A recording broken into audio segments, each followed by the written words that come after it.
So, DJ Khaled, how would you describe Charlie Walsh? Legend. Legend.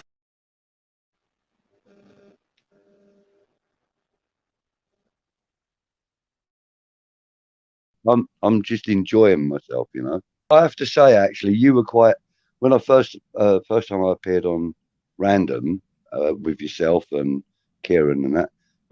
I actually felt that you were quite a calming influence on me. Yeah. Like while I was on camera, because you're pretty cool. You're pretty calm on camera. You know, you're comfortable with it, and it made me feel comfortable. Yeah. You know, I'm glad to hear that, because that's what I try and no, it's nice, and that's why I agreed to do this, because I'm comfortable with you, bro. You know, that's good, man. That's the truth, you know. So that's cool.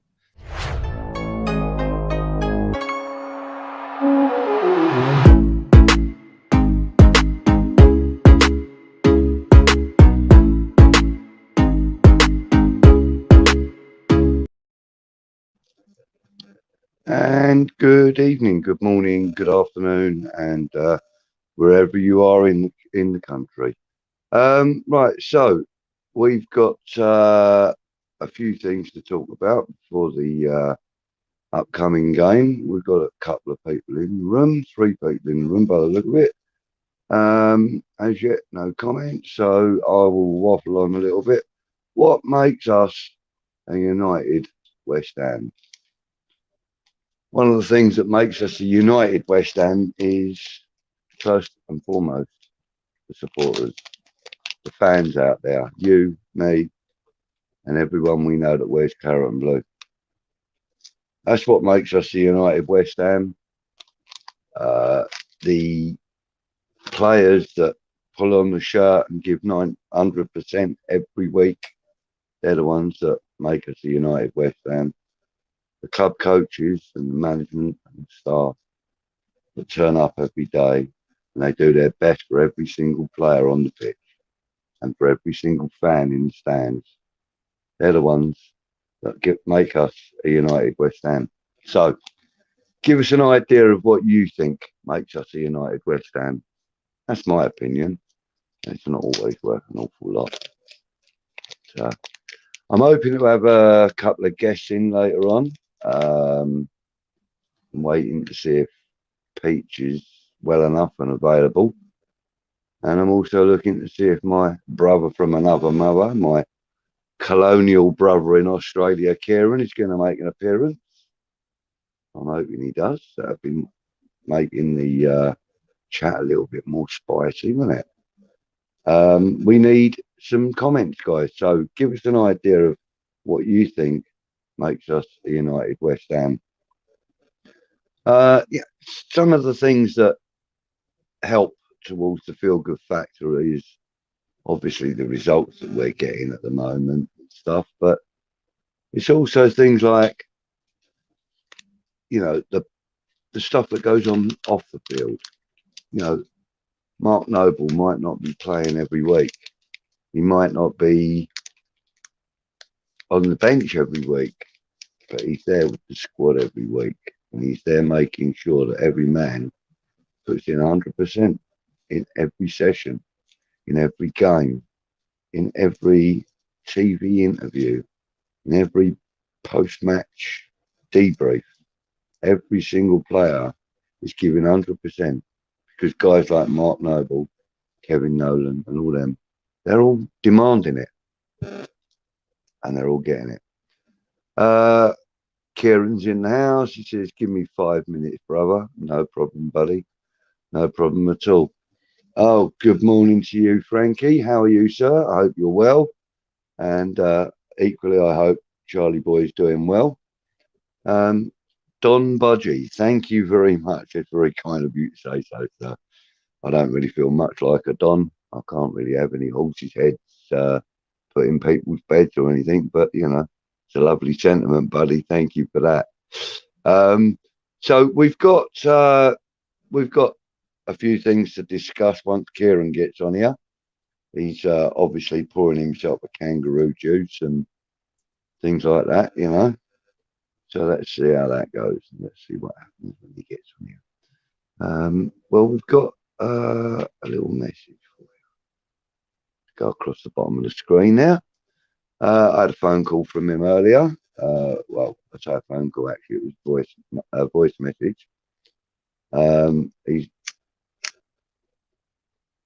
sorry, excuse me. He's doing okay. He's had a procedure today where he's had a camera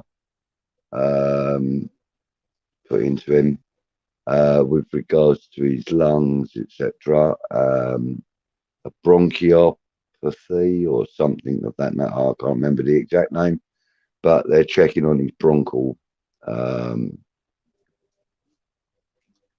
all that mess inside your lungs. I don't know what it's called. But he's had that procedure today. He actually, that was a call. Was it a call? No, it wasn't. It was a voice message. And he gave me basically a little rundown on the procedure. He said that it went well. He feels better. He sounded a lot stronger. He had less wheeziness about him. Still a little weak on the breath and that, but he said he was able to breathe a lot easier now. So that's good news. Good news that he's on the mend, and also good news that he's trying to pay attention to the advice that they're giving him at the hospital. But we all know Peach, that'll last 5 minutes from the moment he walks out, no doubt. Bless his cottons. But as I said, he's doing well, and he likes to thank everybody for their continuous support. You've all been amazing, and he's overwhelmed, absolutely overwhelmed. I'm just glad to be a part of West Ham Random, so that he gets to see all of this love that you lot show for him.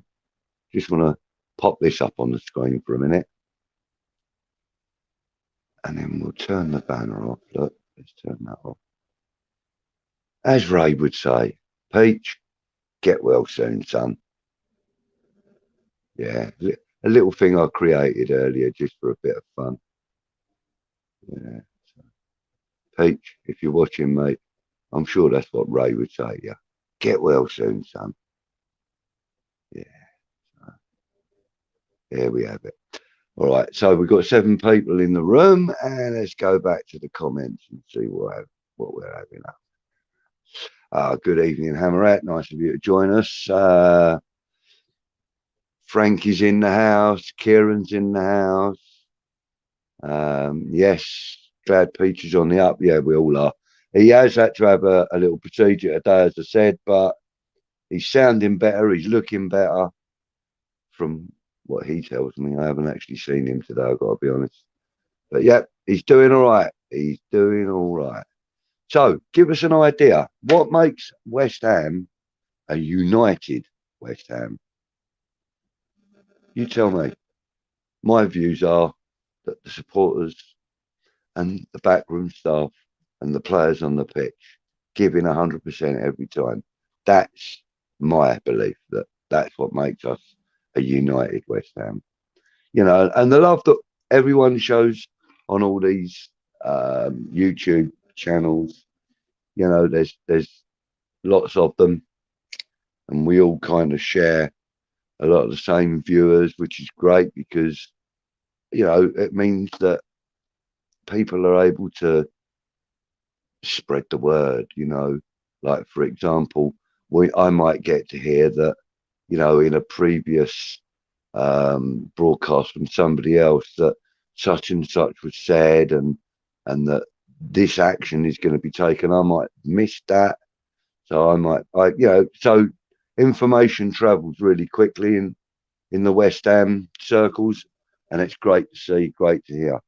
I don't know how my picture's reacting with you. I think it might be jumping a little bit, but it is because I'm working off of mobile data. Let me just try and see if I can boost that data somewhat, actually, by turning off that.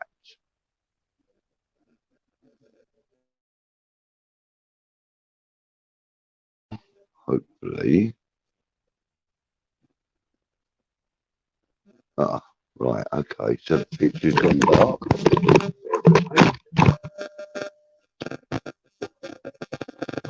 Oh, this is all very professional, you know. Probably heard me microphone clatter into the floor and everything. Right, okay, so we're still jumping. Right, well, I'm doing the best I can. Well, my mobile data is working only purely and simply because my Wi-Fi company have decided to cut me off, even though I've paid the bill. So I've been on the phone to them for 2.5 hours today trying to get that sorted out. And they promised to call me when they're going to put me back on. And they haven't done that yet, which is great. Very helpful. Anyway, so what makes us a United West Ham? Give me some ideas. Give me some ideas, guys, because I want to talk about what you want to talk about. It's not all about what I want to say. But, yeah. I want to play you a little video clip in the meantime. This is a little something I've uploaded today. It's a little bit cheeky, but I uploaded it today. And this is a video I recorded at the London Stadium while I was at the Ghent game. So here we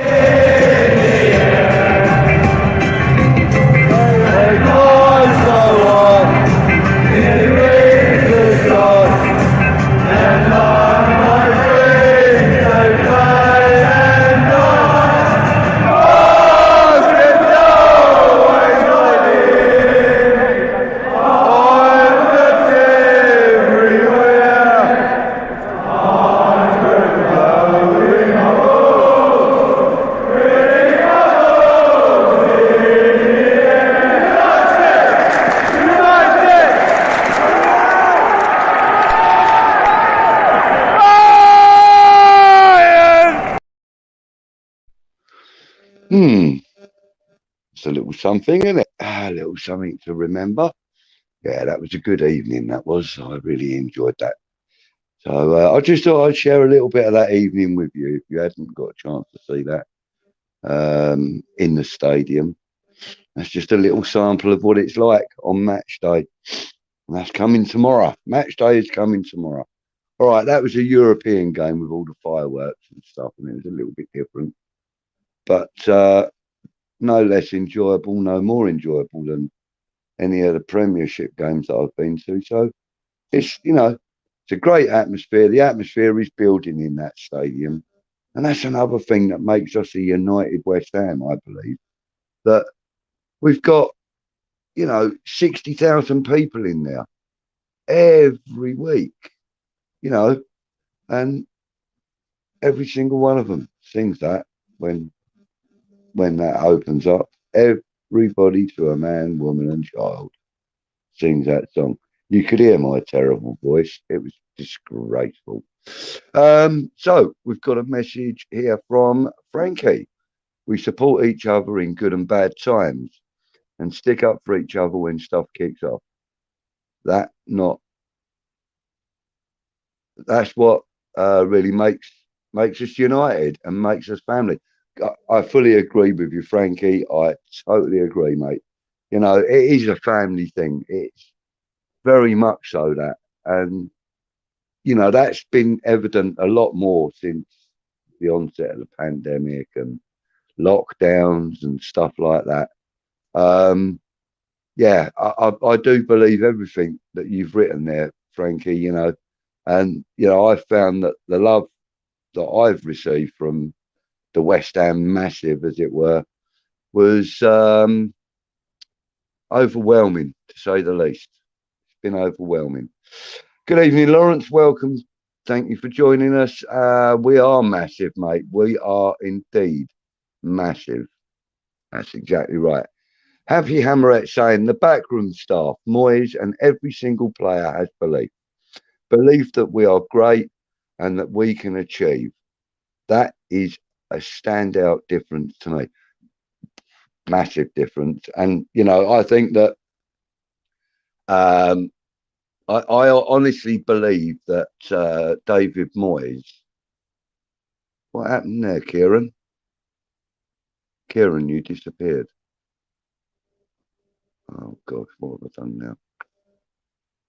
Right. Right, Kieran, you're gonna have to come back in, mate. I don't know what happened there. I think I pressed the X. Me and my great big sausage thumbs. You're gonna have to re-enter, mate. Come back in. Yeah, so I believe that that's right. You know, David Moyes, since he came in, he has made a standout difference in the whole of the setup. He's changed everything. There we go. Welcome, welcome, welcome. Oh, he's fallen over. Look. Oh no, he ain't. I've gone down. Oh, I've fallen over. He says. Yeah, I believe that David Moyes and all the backroom staff have made a huge difference to the performances on the field, to the camaraderie off the field, to the backroom. You know, like, sorry, not the backroom, to the off-field stuff. You know, the training and all that.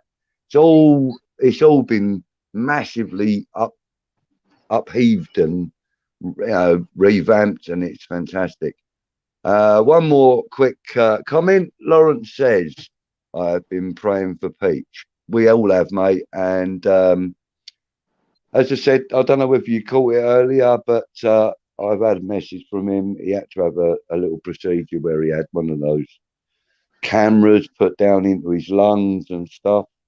He's just waiting on the report from that. But he said he feels a lot better. He sounds a lot better, that's for sure. So, yeah, hopefully, you know, Peach is on the road back home. You know, he's still saying that he's got a few more days in hospital.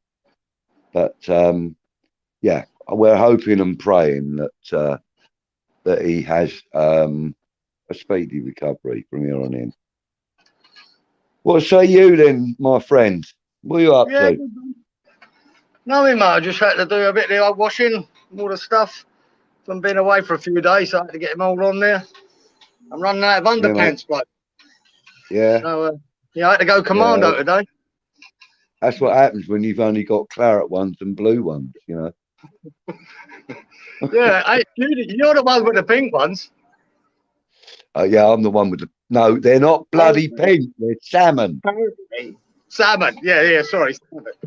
Oh, listen. All I got to say, guys, is tomorrow's show. It's going to be a little bit different, a little bit special. And I've been warned of an edit on it. Okay, and I'm not going to spoil it. But it's going to be. Been doing things, is he? It's going to be funny. Yeah. All right. Yeah. Frankie's saying. Yeah, go on, mate. On the Tommy telly, you're fine, but you know, you went black. I can only see a black screen where you are. Well, I'm only on a black screen now. Yeah, for me, I don't know if that's the same for everyone in the chat. No, I'll tell you what. I could actually see myself when I had it on the TV. I could actually see myself. How's that? I'll just turn the camera off and back on. Yeah. Can you see me? No, it's still really dark, mate. Just really. I have no idea what that's all about. No. Yeah, I don't know. I mean, as I said, I had it on my TV screen a couple of minutes ago, and I could see myself. Yeah, so, well, as long as they can all see you, nobody else seems to be having a problem with it. They all knew it was me, so you know. Right, so Frankie's saying this team reflects the supporters and vice versa. Moyes and his staff run the club with a blue-collar work ethic. Bang on right, mate. What can you say about that? That's bang on right. You know, we've all got a lot of praise for David Moyes and the staff he's employed and the people that he's taken on to run the scouting network and stuff like that. We've got a lot of praise for that man, and rightly so. He's building what I would consider to be probably. I mean, this may be quite a big shout, but I think we're the most improved team this season. This, you know, in the Premiership. Yeah, we've got to be, haven't we? I think we are. You know, all right, we achieved quite well last year. We managed to finish fifth. And, you know, we had a few great games, you know, and we beat people that we weren't expected to beat, etc. But we also lost them games that we were expected to win. So what the this biggest season, difference for me, Clive, last year, I actually enjoyed it. The year before, it was an effort to watch West Ham. Didn't know what to expect. Yeah, but last season I was looking forward to games, and this season obviously. But you're looking forward to the next game every time now. Before you were dreading it. Yeah. When Man City came to town or Liverpool came to town, you're fearing the worst. But it was an enjoyable experience last year. Good morning, Stuart. Good morning, Lee. Is it Lee? Stuart and Lee. Stuart and Lee, isn't it? Yeah. At disabled too. Yeah. Anyway, TDC. Good morning to you, kind sir. Shiny G's in the house. Good evening to you, sir. How are you? Shiny G. Hey, it's nice. It's nice that he's popped up. Look. Happy Amaret says the balance is perfect within the squad. 2. No massive egos. Sorry, I've lost my slider. No massive egos. They all show each other respect, and I second to what Frankie said earlier. They all support each other for far more. A massive unity, and that's bang on. That's absolutely bang on, and that's what's making us massive right now. It's the unity in the squad. That's what's making us massive. When you've got good morale in your team, which I run a few teams, mate. But when you've got mates sort of working for each other and have good banter, good morale, everyone's trying their best. It makes such a difference on the pitch. It really does. It certainly does. It really does. Yeah. Much different. Even in my amateur playing years, that was quite obvious to any player that if you don't get on with people around you, you're not going to get on in the team. The team aren't going to progress. They're not going to perform well. So that's why a lot of these younger lads that I've seen over the last few years, a lot of them aspire to bigger and better teams. They're playing in local league teams around here, and they're aspiring to bigger and better teams that are on the ladder. So they're going from grassroots, and they want to go up to like county football and inter-county football and stuff like that. And I'm finding that there's a lot more lads now that have the belief that they can do it than there were when I was younger. I mean, when I was younger, it was always just to play a decent level of amateur football. I mean, every boy's dream is to play at Wembley, of course it is, but or to play, for a club or something. But when you're realistic about it, that the best you're going to ever get really is going to be a decent level of amateur football. So but nowadays with the growth, and I would call it growth because it is brilliant, of all of the academies and stuff that are popping up everywhere. I mean, there's probably half a dozen academies within walking distance of where I live. One of them at the school that I went to as a young kid, called Thomas Bennett School, and it's been given academy status for Chelsea Football Club. Now, all right, okay, so none of us support Chelsea. I mean, obviously, but it's the fact that clubs, we've got them mainly sort of dotted around the home area. I would have thought, there may be academies elsewhere that are supported by West Ham. I don't know, but Chelsea definitely have quite a few of them, and as I said, one of them is within walking distance of me. It's just near the Crawley Stadium, and it's supported and all the coaches are Chelsea trained coaches. You know, they've all gone through their coaching badges and Yeah. that through Chelsea. So they're They're all just, licensed by Chelsea, you know. they're looking for, it's a good move because they're looking for hidden gems, aren't they? Clive? Of course they are. They're looking for your next Gareth Yeah. Bale or your next, you know, Oh, yeah, you know, so, you know, and fair play to Chelsea, you know, I mean, they've done quite well with it because they've managed to get themselves into a decent, academically, Thomas Bennett's probably third in the ratings in the secondary schools around Crawley, but third or fourth maybe, you know, it's not academically, it's not one of the best, you know, but it's a sporting college. They call it a sporting college. Yeah. So Chelsea, I mean, we've got a K2 leisure centre, which is connected to the school or separated from the school by only a chain link fence with a gate in it. So the kids can all, like when they have their sports days and you know, their track and field events and all that, it's all done in the K2 leisure centre. So they're getting decent equipment and facilities to do their physical education. And as I said, you know, Chelsea have now created their own academy there. I mean, they've done it's been for about the last 3 years, and you know, you quite often see the school kids walking home from school in their Chelsea tracksuits and that, you know, and a lot of them aren't Chelsea supporters, you know. I mean, there's one kid I know, his dad, and I know his dad really well, and he's a Tottenham fan, and so is the young lad.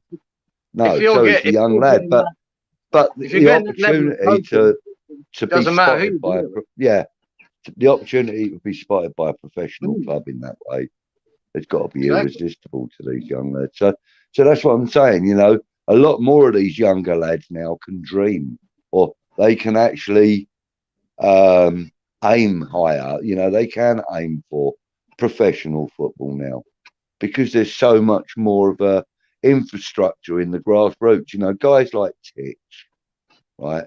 I tip my hat to guys like that. You know, he probably doesn't get paid for what he does, and if he does, it probably just about covers his fuel to get there and back. Do you know what I mean?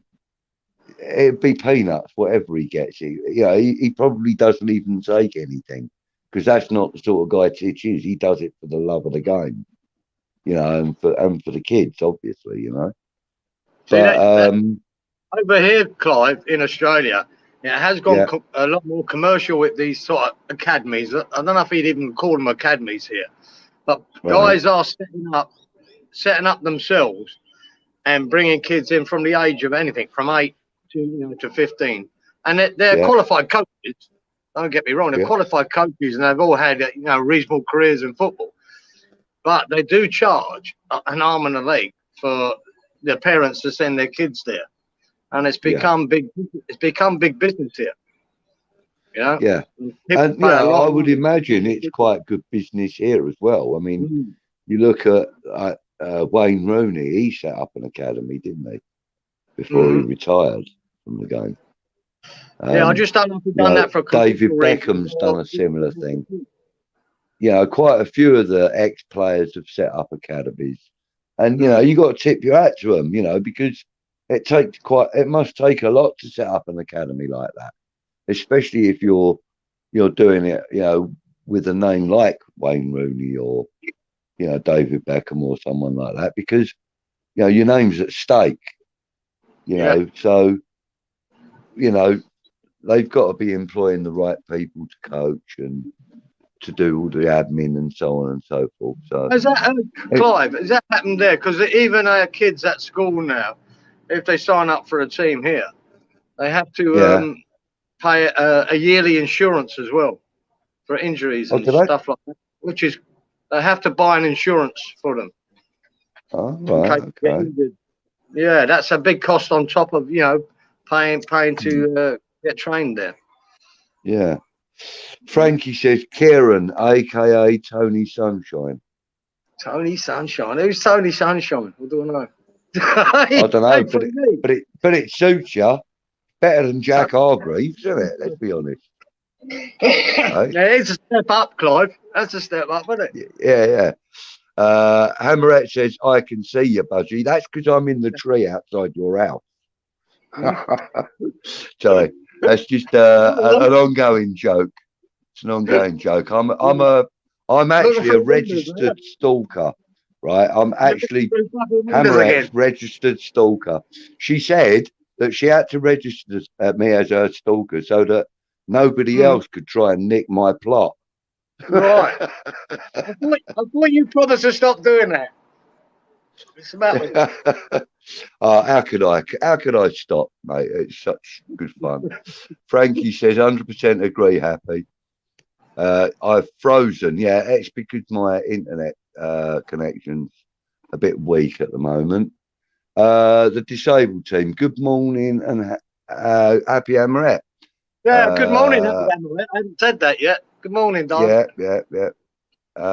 See, he don't care like I do, does the Hammerette? No, I don't. I don't yeah, okay, son. Yeah, no problem. Make sure you lock it properly. Sorry. Hammerette says, I think Nove's retiring from the squad this season has given the entire squad a boost to show him how great we are. Yeah, there's a lot of that in there, I would have thought. You know, it's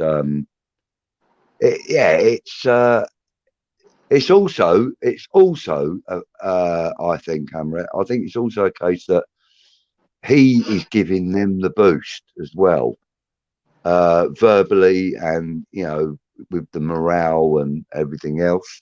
I think, you know, he's put his arm around every single one of them at some stage during the course of this season so far.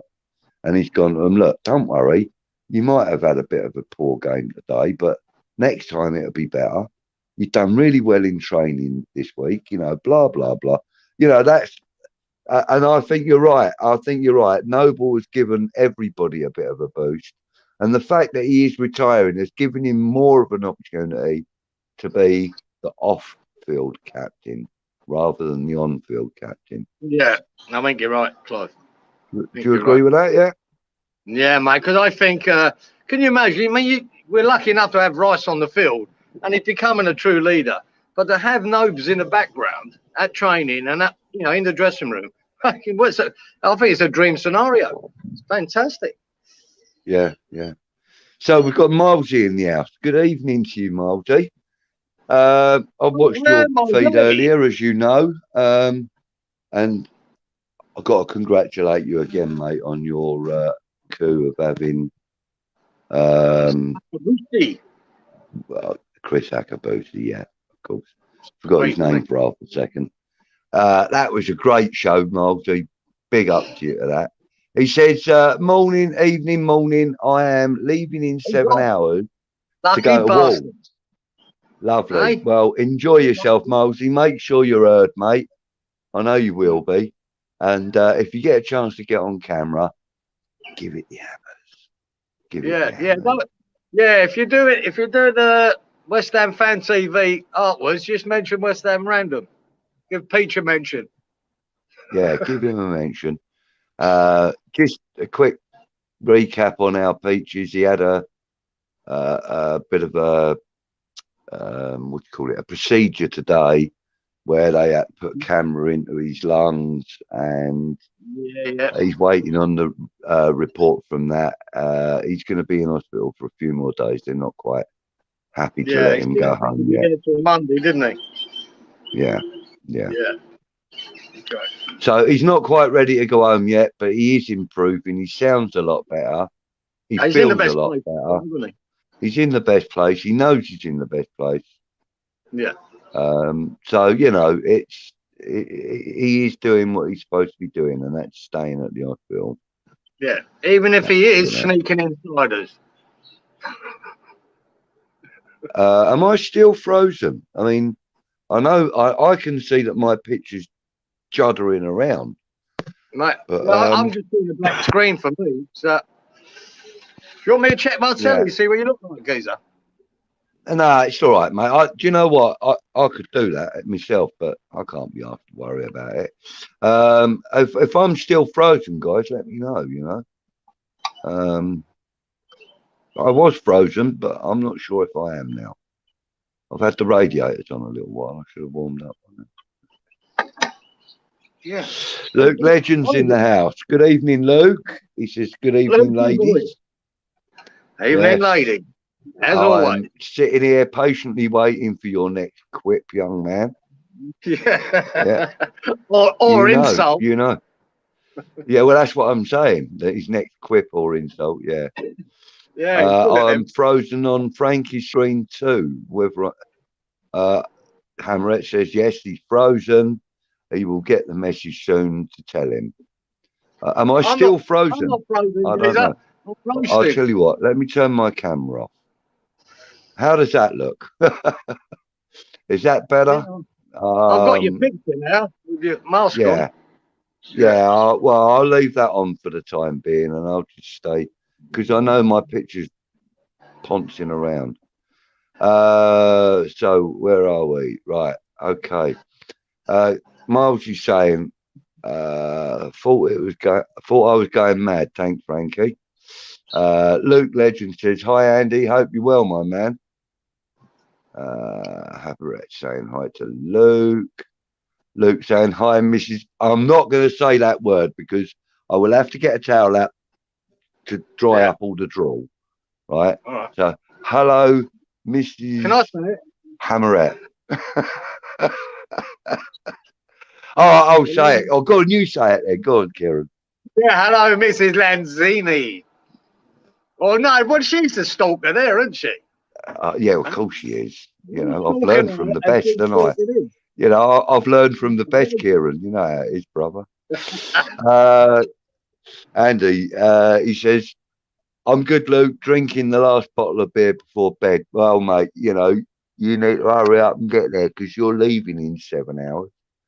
So, get yourself into bed and watch this. Let us two old farts bore you off to sleep, and you'll be fine, mate.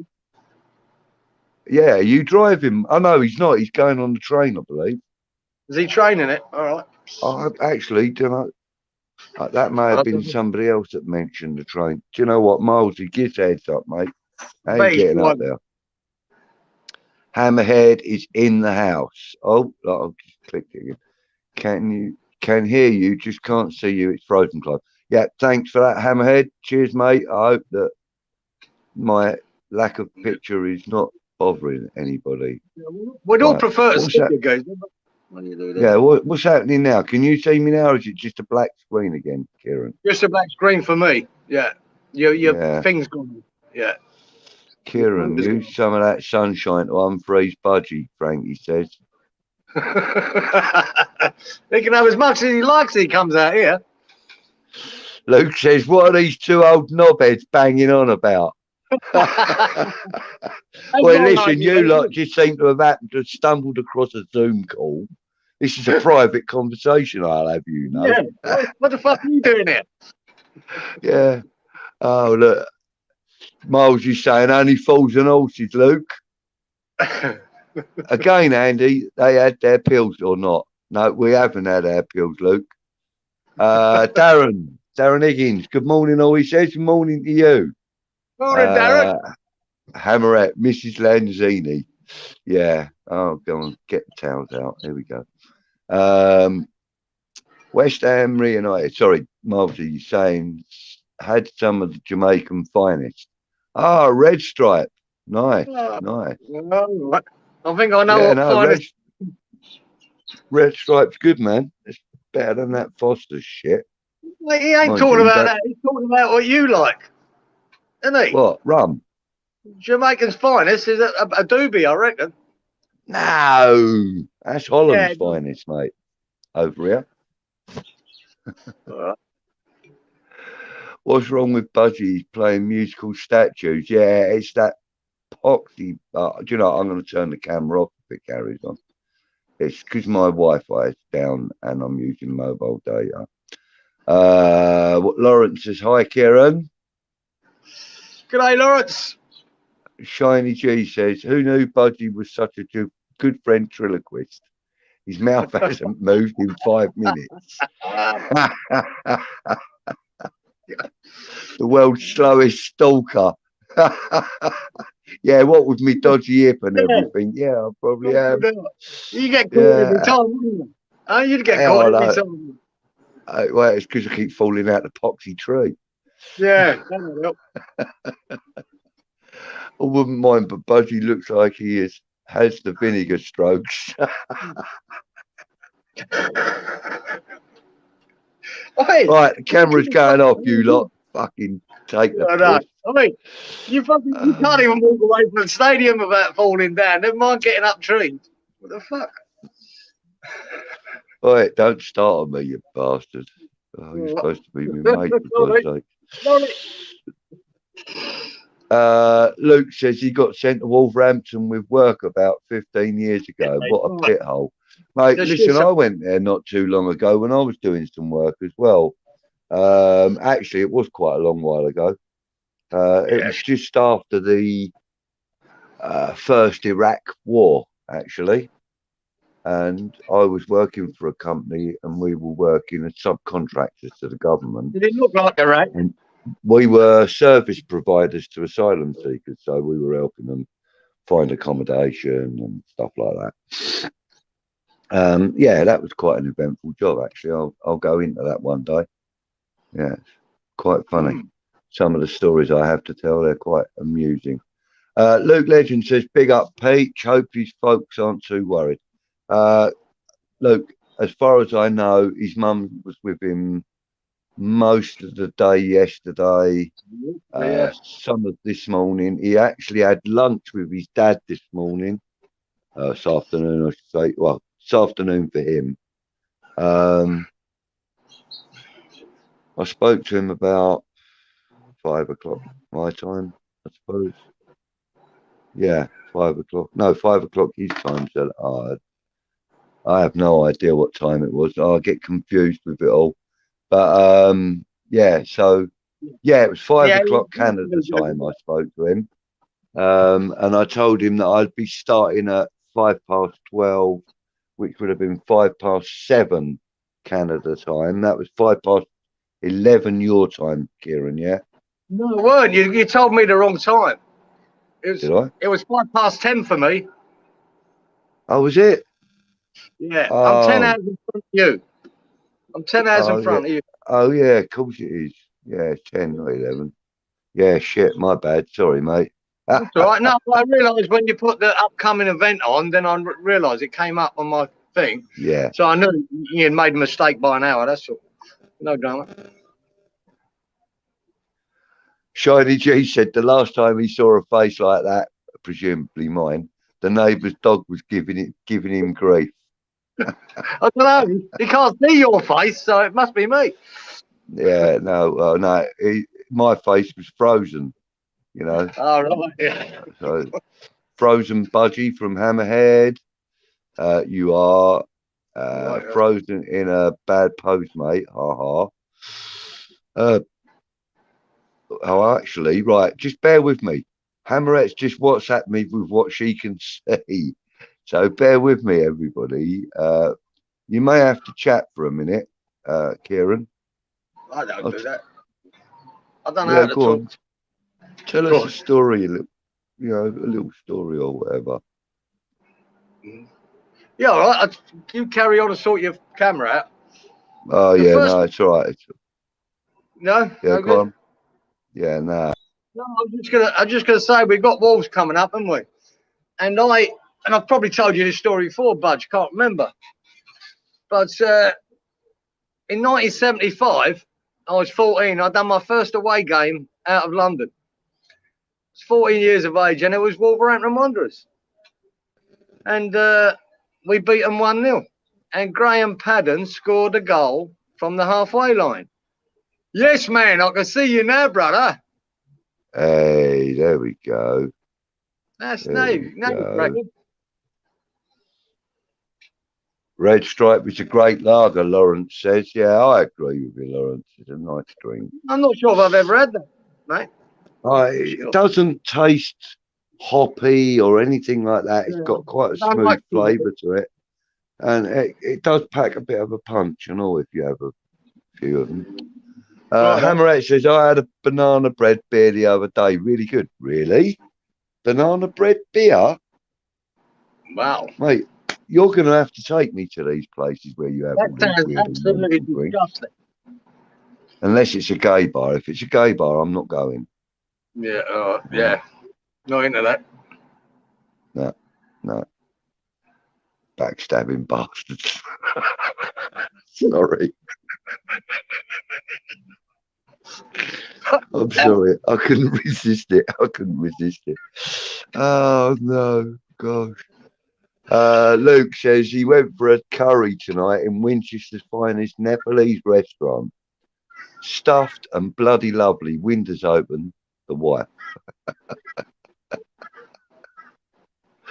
Oh, your poor wife, says Hammerette. I'm back. I am back. I'm all good now, apparently, Lawrence says. And Luke says, yes, there he is. We can see his face. Turn the camera off. Thanks, mate. There you go. How's that? Brilliant. Okay, I know I'm probably jumping around a little bit, but that is, as I said, because of the my 4G is all up high and everything. So you know, I'm giving you a weather report today, Clive. Did you want one? No, stick it up your arse. Right. Anyway, what was I saying? Luke Legend thinks that I'll be fine in a gay bar. Wait, Luke, you have never met me, right? Okay. What you see on the camera is what you get in real life. You know, I'm no Tom Cruise or nothing. I don't act when I'm on the camera. I am who I am. Right. And if I went to a gay bar, I'd probably get asked to leave. You're wearing your salmon G-strings, you might be all right.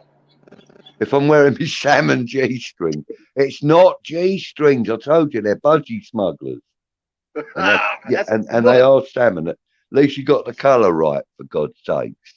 I wore a G-string once, Clive. I had it round the wrong way. Yeah, look, see, even Hammerette knows, look. And they're salmon, aren't they, Hammerette? They're not bloody pink. Not that you've ever seen them, but I have told you. No, salmon ain't no better, don't worry, than pink. Oh, right, okay. Okay. So that was me. Right, okay. Hammerhead saying Czech Budweiser is what? Hold up, what is the best, really nice, almost sweet aftertaste, unlike most beers that they are bitter. Yeah, I've had that. And also very smooth. Love it. Hopefully with Daniel Kretinsky, he can bring in the Czech Budweiser. Okay. Well, let's have a little discussion about beers. Yeah, I've had the Czech Budweiser, and I think it's called Budvar. Yeah, because when I was working over in East Germany and that, I had it there. And apparently that's where Budweiser nicked it from, right? From that beer. And I think they ended up being caught over it, and they had to pay that Budvar a lot of money to keep the name Budweiser. Okay. Because there are two different Budweiser companies as well, aren't there? Is there? Oh, I don't know. Yeah. Is there? Yeah, there's the Budweiser that we all know and you don't know, mind. We all know. Yeah. You know, the red and white cans and this and that. Yeah. But there's also one called Budweiser Original, I think it is. I'm not sure if it's could be them. That could be the actual name. The boys from the Czech. It's different label. And I've only ever actually seen bottles of it. I've never seen cans of it. But apparently it's another member of the same family that owns the Budweiser company. Right, yeah. And I think it was like, you know, left and right Twix, you know, they had a bit of a breakup. Yeah. So a bit like UB40, eh? Well, yeah, if you like. Yeah, UB40, man. So Hammerhead says, if I went to a gay bar, I'd embrace it and wear a leopard print mankini. Yeah, but Hammerhead, we don't know what you look like. For all we know, you might look like a woman. How do we know? How do we know what you look like? I mean, you might have a good body. You know, who knows? If you're prepared to wear a mankini of any description, you're a fucking braver man than me. That's for sure. If anybody gave me a mankini to wear, I think I'd choke them with it. Oi, Clive. Yeah. You know you were giving it large night with your bloody UB40 vinyl the other day. Oh, yeah, yeah. Oh, hold up. Hold up. Hey! Oi, snap! Snap, geezer. Hold up. I'm back. Hold up. Hold up. Let me get these on. Yeah. Oh. Snap! Hey. Hey! True legends. True legends, man. There you go. We both got it. I haven't got it as well protected as you, obviously. But while I thought I'd dig that out, yeah, I dug that out too. Oh, never mind that bollocks. Never mind the bollocks. It's the Sex Pistols. Great album, brilliant album. The album that changed my life. It changed me for punk. Yeah, it did, mate. Loved it.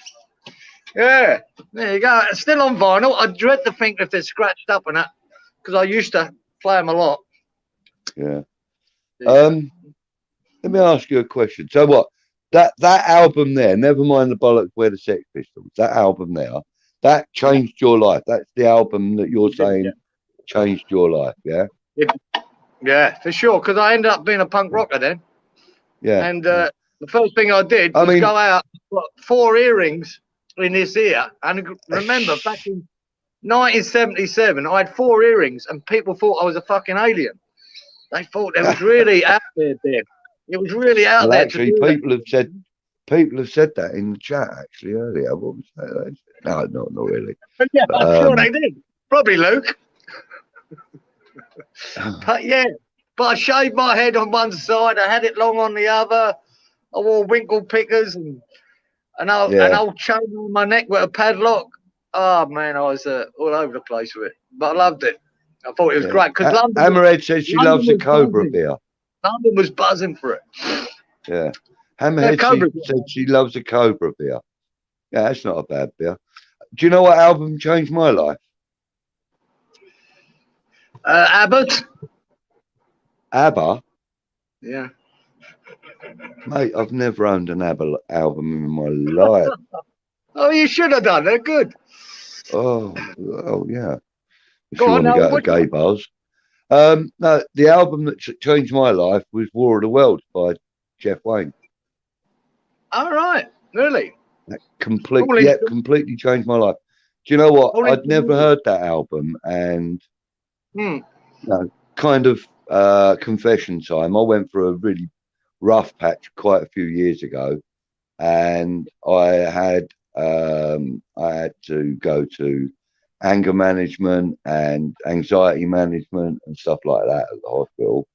I went through a pretty rough stage, and one of the methods that they told us to use to manage our anger or our anxiety or whatever was to listen to a piece of music through headphones. So I started through cans like this, I started listening to all different kinds of music, and none of it was working. None of it was helping me to channel my anger or my anxiety. And then one day I just heard someone gave me a copy of that to listen to on CD, and I instantly went out and bought the CD myself. Who done War of the Worlds, Clive? Who did you say? Jeff Wayne. Jeff Wayne, right? Jeff Wayne, one of the guys from ELO. Yeah, gotcha. Now that was all instrumental, wasn't it? Yeah, Jeff. Yeah. Well, no. The album had guest artists. They were because it was a story. It was the story of the War of the Worlds, and there was one of the people on it was Phil Lynott, David Essex. Really? Julie Covington was in it. Do you remember her? Yeah, Julie Covington. She had a hell of a voice. Yeah, she Hell of done a that "Don't Cry for Me, Argentina," didn't she? yeah, what a voice she She had. did a version of that. Phil Lynott, he was another yeah. Thin Lizzy. Thin Lizzy was another big band I loved at the time too. Yeah. Oh, Phil Lynott plays the part of a vicar, I believe. Yeah. He plays the part of like a priest or a vicar. Like, you know, he does the lines for him and then sings, and it's a really good album. I mean, if you're into like, how would you describe it? It's like a rock opera. Have you ever seen the movie Pinball Wizard? Yeah. Right. Well, with the Who. The album for that does it extreme justice, doesn't it? The album for that movie. Well, this album never had a movie, but now they do a stage show for it, with some video and lasers and all this, that, and the other. But the actual original album, which I think was in 1982 or 83, I think it came out. Fantastic album, and it was very much a lot of the tunes were kind of in the line of ELO to a degree. Great big orchestral sounds. Orchestral sounds, but not I must remember some of it, Clive, because as soon as you said War of the Worlds, I was onto it, right? But I can't remember. But Justin Hayward released a song called Forever Autumn, and it was quite a big hit, especially over here. It got to about number 6, I think, number 5. Justin Hayward, and it was called Forever Autumn. It was a really good tune, actually. Just a thought. Do you think Titch looks a little bit like Phil Lynott? No. Yeah? No, I don't actually. No, I don't. He makes me. He reminds me more of an actor. I can't remember the guy's name though.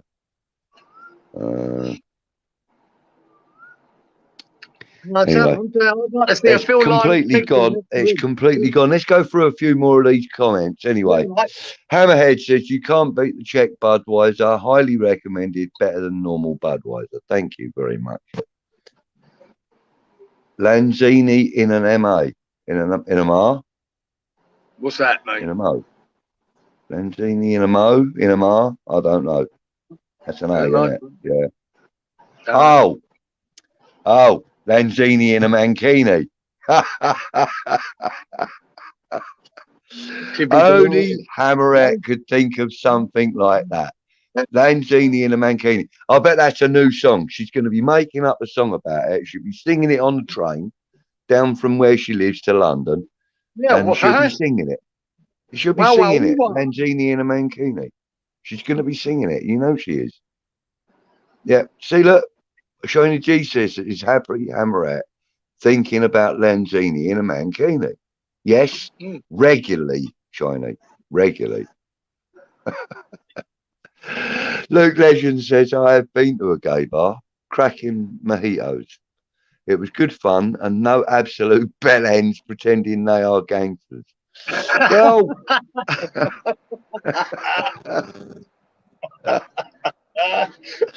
well, what can I say? Let's go to a gay bar. Come on, let's do it. I'm all for no bell ends, pretending they're gangsters. Yeah, okay. That sounds like. Yes, she is. See, Shiny, look, I didn't even look that far down the comments. Yes, she is thinking about Lanzini and a mankini. Luke Legend says, great album, CD. Keep your UB40. Oh, right. He's not UB40, but he likes that one. Is that what he's saying? What? Which one? Which one? It's a good album, and you can keep your UB40. All right. So I'm presuming he means one of them is good, and he's not taking UB40. All right. Okay. I'm guessing. Luke Happy Amaret says, Luke, gay bars are the best. No twatty blokes giving it the big un. Yeah, that's probably true. Yeah, probably. Shiny G said, I heard it's going to be August on his next calendar.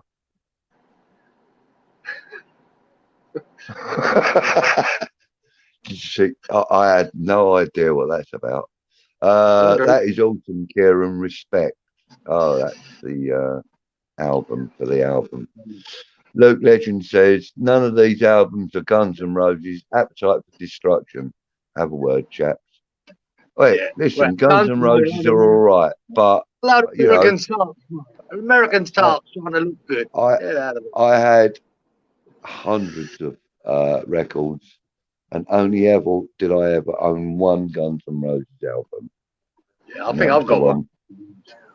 Oh, mate, I think I'm gonna just bear with me a sec, Kieran. I've got to get my charger. Right, mate. Charge up. Yeah, Guns N' Roses are all right. Didn't mind them. For a sort of lukewarm, average rock band. Right, bro. I think that may have been why the picture was playing up, because my phone's getting low on charge. Oh, yeah. Hammerhead says music therapy is underrated. Agreed. Yeah. Massively Absolutely. agreed. But Absolutely. I went through a stage where, you know, as I said, I was going through a rough time, and one of the things that was quite common in me was my anger, and I wanted to kill everybody, and I wanted to hurt everybody, and including myself. And by listening to music, decent music, and that album in particular, it got me through it. It helped to get me through it massively. And again, I agree with that. That and fishing, yes, agreed. Fishing also is a brilliant therapy, especially when all you want to do is kill the world. Really, honestly. Lawrence says, respect for Clive for sharing that. Well, thank you. So, yeah, it's no point hiding who you are, because if you hide who you are, you can't be who you're supposed to be. That's another motto my dad used to tell me. Anyway, good man my dad was. No, he was a good man. Yeah, he was. He never. Do you know what? My dad died when he was 71, I think he was. No, 74. My dad died when he was 74, and in all of his 74 years, he never once clenched his fist, ever. No. That shows you the sign of a good man. Yeah. Never once clenched his fist. Not even to demonstrate. Not even to demonstrate to somebody how to clench a fist or anything like that. My dad said he would never ever clench his fist, ever. I asked him why. He said, because I never ever felt the need to hit anybody. You know, I was the last child of 8. So, and I was the same. I never had that from my dad, but he had plenty instances with the other brothers. You know, when he was, I got away with it. I was the last one. Yeah. So, my dad was so tolerant of things. I mean, he didn't. I'm not saying he didn't give me a clip round the ear roll once or twice if I deserved it. He did. He never clenched his fist ever, not once in his life. No, I've never had that either, goes up, to be fair. Never. But I'm not talking about. I'm talking about with anybody, Kieran. You know, it actually, you know. There was 8 of us running around, There was 8 of us running around driving in fucking bonkers. I just don't know how he kept saying. Luke says that he hates War of the Worlds. His dad loved the album and played it constantly on a road trip through France when he was a kid. That and the Moody Blues, I ate them both. Well, that Justin Hayward, who done the song Forever Autumn, he is from the Moody Blues, isn't he? So there's a connection there, Luke. I bet you already knew that anyway. Shiny G says, and I know that Babylon has the wickedest soundtrack. Are you talking about the movie Babylon? That's the one that's filmed in Jamaica, I believe, yeah? With guys from Aswad, I believe. Yeah, great Right. soundtrack. In fact, all of Yeah. those West Indian films got good soundtracks. The Harder They Come. What was the other one there? The Harder They Come, Babylon, and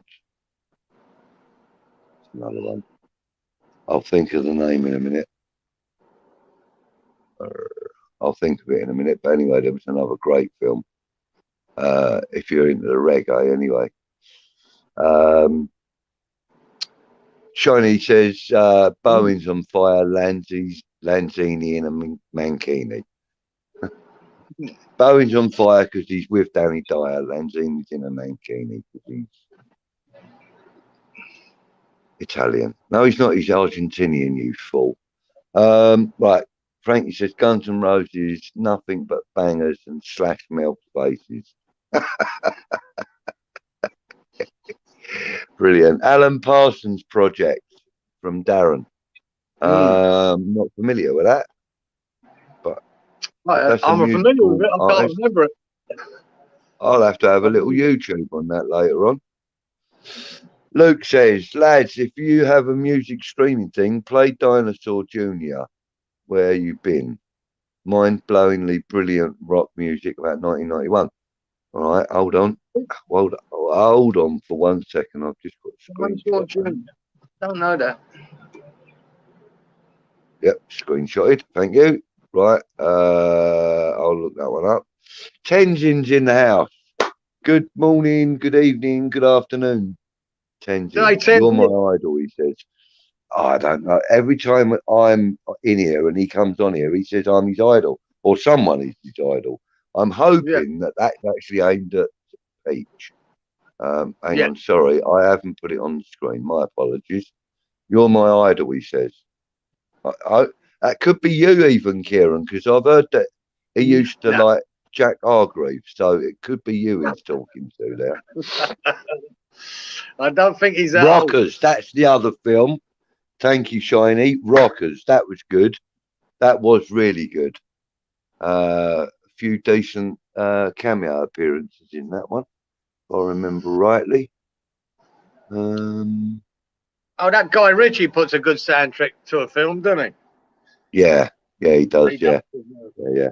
So, and actually, so does Tarantino as well. Yeah, and Tarantino. Brilliant soundtrack. Right. Brilliant. Yeah. He does. But you know, one of my favourites. Hang on, let me just read this comment, and then I'll go on. I know who it jumped.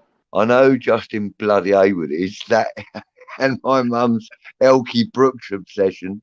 Surprised I didn't stab Fulch in my ears. And mate, you know, like as parents, you force this music on your kids. This is what's happened to Luke, mate. He fucking hates it. Elkie Brooks. He'll meet again. Do. Oh, I bet that's really brought back some lovely memories for you, Luke. Oh dear, that's hilarious. Right. Oh, hang on, let's take that off the screen for a minute. Right. Okay. So, I sent you my the boy's latest song just today. Did you bother with it? You did. I haven't actually had a look at it yet. I've got to be honest with you. No, I've actually been bloody lazy today. I've done bugger all but watch TV and get involved with the chat on Russies. And the words are so quick. I don't know who remembers them, how he spits it out, mate. He meant them. Did you see Stealth Show earlier? Yeah, you did, didn't you? Because I spoke to you in the bloody chat. I was floating in and out, guys. I'll see a bit of it, Well, old Ping Pong Matt was there, wasn't he? Yeah, Ping Pong Matty Jarvis. Ping he didn't pong. Put that one up, did he? Fucking hilarious. He didn't put that comment up, did he? Yeah. No, he didn't. No, but I'm not surprised. I've got to be honest. Oh dear. Lawrence is saying, big new order. Yeah, all of them. Mode. Smith's fan. Yeah, all of them. Yeah, I like most of that. I like all of them. Yeah, three good bands there, mate. He's picked, Lawrence. Yeah. Frankie says Lanzini has Italian ancestry, also has dual citizenship. Argentina has a big Italian population, just like New York. Southern Italians fled during the Mussolini era. Well, thanks, Frankie. Mate, brilliant. So when I said about him being Italian, I was kind of half right then. Thanks for that, Frank. Yeah, and it's lovely to get these kinds of comments because I've learned something new today. You know, I mean, I kind of knew that a lot of Italians had gone to America, especially New York. You know, but you know, fled during the Mussolini era. I didn't really put two and two together there really. Once Mussolini, thanks for that. They fled in their tens of thousands to America to get away from him. Tenzin says, I'm your biggest fan. Come on, you Irons. I'm hoping that that's actually directed at West Ham now. Now I think about it, I'm a little bit too modest to think that it's me he's talking to. Luke says, to be fair, my dad was a music buff, so I had access to all the Beatles, the Hollies, and Chuck Berry albums. Meatloaf, Queen, Jacko, and Springsteen. See, I mean, wide variety, very similar to me, you know. I mean, I'm probably a similar age to your dad, Luke. So, but you know, I mean, I've got selection of music. I've got one of those massive, great big packing crates with the folding lid. I've got one of those, and I think I've got about 5,000 CDs in there, and then I've got about 1,000 CDs in the car. No, I've got about 100 CDs in the car actually. In fact, I took most of them out this morning, so that's a lie as well. But you know, I've got lots of CDs. I've got about 5 hard drives full of music. You know, I love music. I love listening to music, but I don't do it often enough now. So you know, I'm a massive music fan. I've been a bit slack. Me too. Yeah. Lawrence says, you guys letting anyone else on? Lawrence, do you want to come on? Is that what you're saying? I'll put the link in the chat in a second. Oi, live? Yeah. I've probably got a question for your brother. When I was on that earlier on, Andy Walsh, which I always said hello to for a long time now. Nice geezer. I think he's a banner for that West Ham network now, or one of them. And he said Chelsea have just put, for the upper tier West Stand, they put the season ticket up from about 1,200 and something quid to about £2,900. You know why? It's 200%. Yeah, that's the reason for that. I know if that is true, I know why. Because I've heard rumours that it's that stand that's getting developed, and it's going to be corporate boxes. So they're prepping people for a corporate box. Wow, that's a massive, ridiculous jump, isn't it? Yeah. Jeez, that's a lot of money, man. The idea, I believe, could be wrong. If anybody knows any different, please correct me, because I don't want to make myself look stupid. But from the chat that I've heard on that is that Chelsea are going to be building corporate boxes with waiting staff and ensuite bars and things like that. And it's going to be corporate boxes for, I think, 50 people with seats across the front of the box so that they can sit and watch the game. But also that's what we got here at the Gab. A bar area. And apparently that's what they want to do on the top tier of the West Stand at Chelsea, I believe. That's what I think. I think I'm right in saying that. But Chelsea want to go more corporate anyway. Apparently Messi's got some Italian roots as well. Fair play to him. Fair play to him. Tenzin says, no, I am not a West Ham fan. I am your fan. Oh, right. Okay, Tenzin. Thank you very much. Very kind of you. I'd like to know where Tenzin's from. Yeah. I would hazard a guess at either China or Korea, maybe even somewhere like that. Even I'm Maybe only Thailand. guessing. I'm only guessing just by looking at the surname. That Could be Young. Thailand. Somewhere in Asia, Yeah, one would Jack think. Young. Yeah, it could be. Could be. But it's lovely of you to say that, though, Tenzin.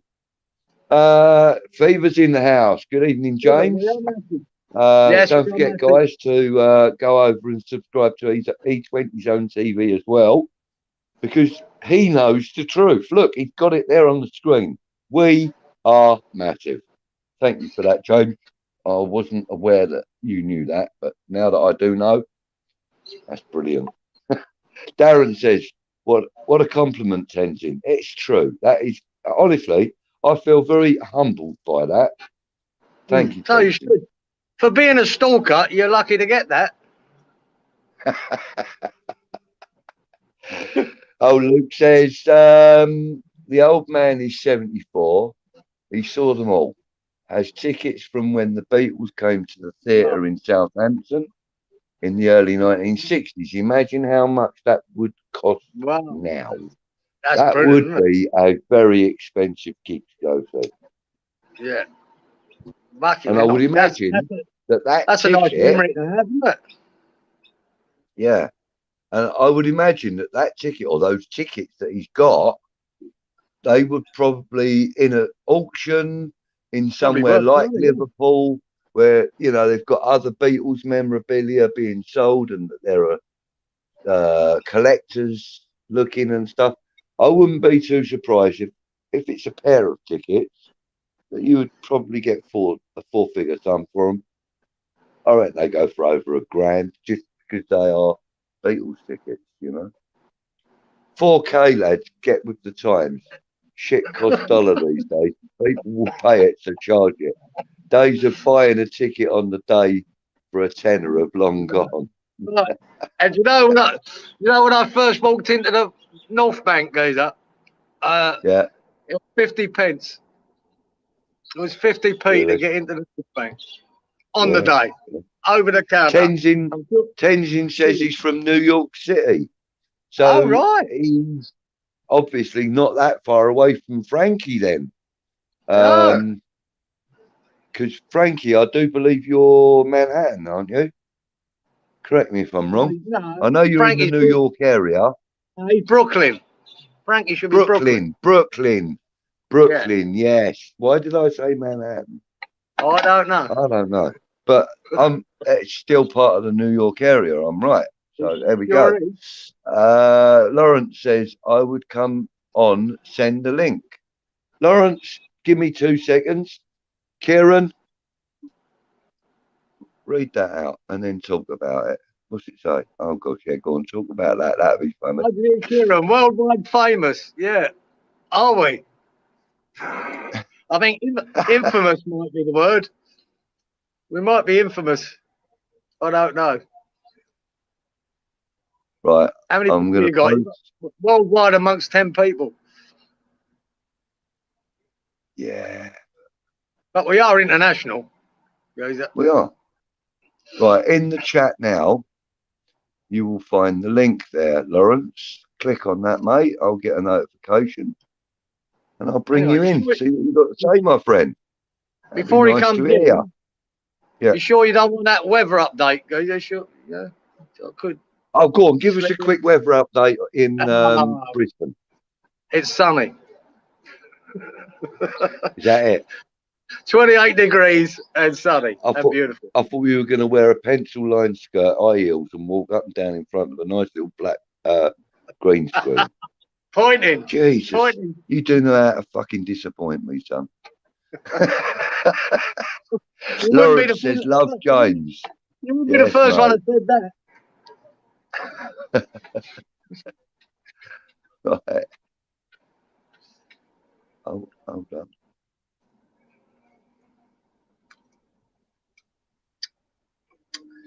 Yeah, what we right are getting at, Tenzin, what's your heritage, mate? What we know if you're in New York City. Good day, Lawrence. I am from North.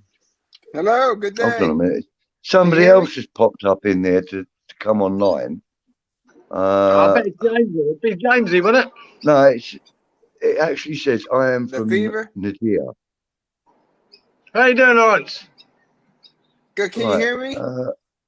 Yeah, mate. Okay. Can hear you. Right.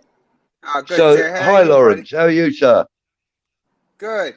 Glad to get to with you guys again. So Okay. So, you started who is you this? started talking some I classic am from music. Nigeria. Yeah, so liking that.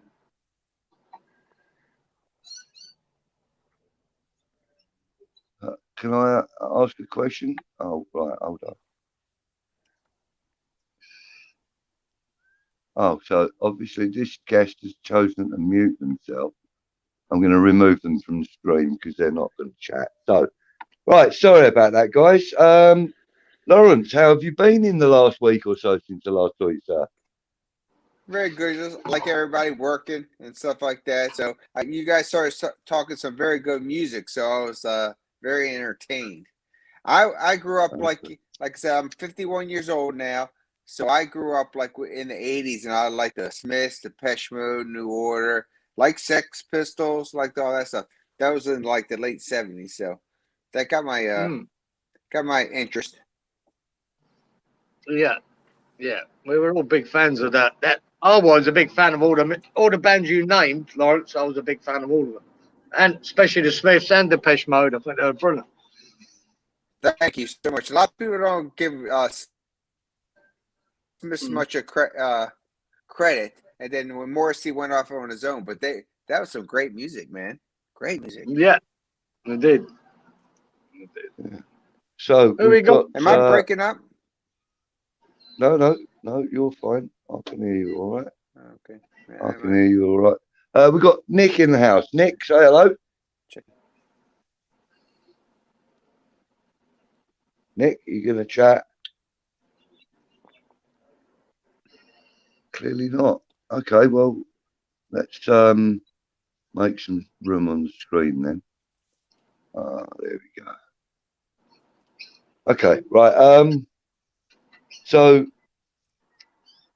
people are trying to come in, and if you're not going to talk, there's no point you asking to come in. Yeah. So if you're going to talk, then you're welcome to come on the stream. Okay, sorry, Lawrence.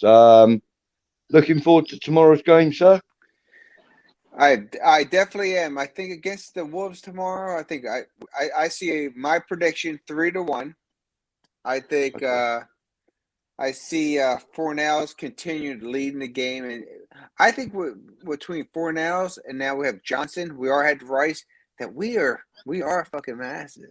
Why I say that is because Fornals has grown so much from last year. Johnson has grown so much from last year, and then we have the players that's already been there. I'm very excited.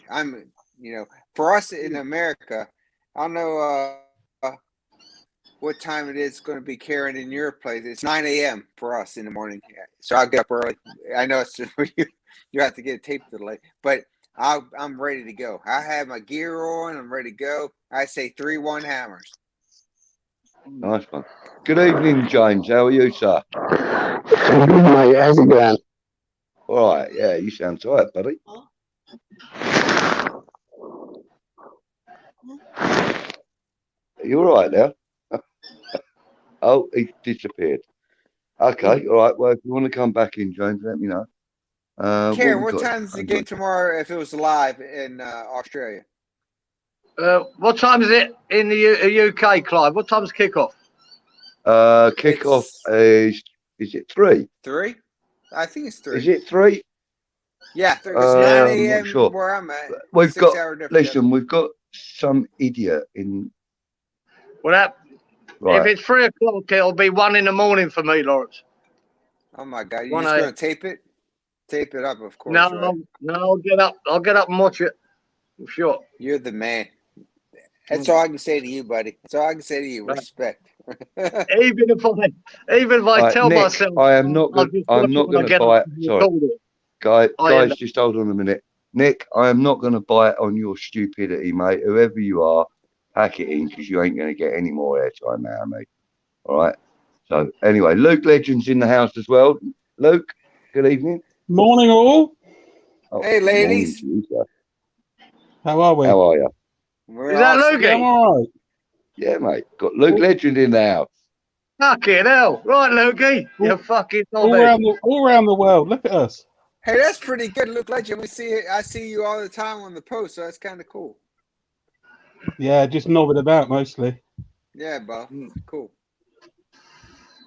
Yeah, How are you, Luke? nice. Yeah, I'm all right, mate. You? Looks like you're My a lot apologies, sunnier than mate. we are. Yeah, well, it's just that time of year, isn't it? Mate, you go Set into out winter, the I'm going veranda. into summer. It's just the way it is.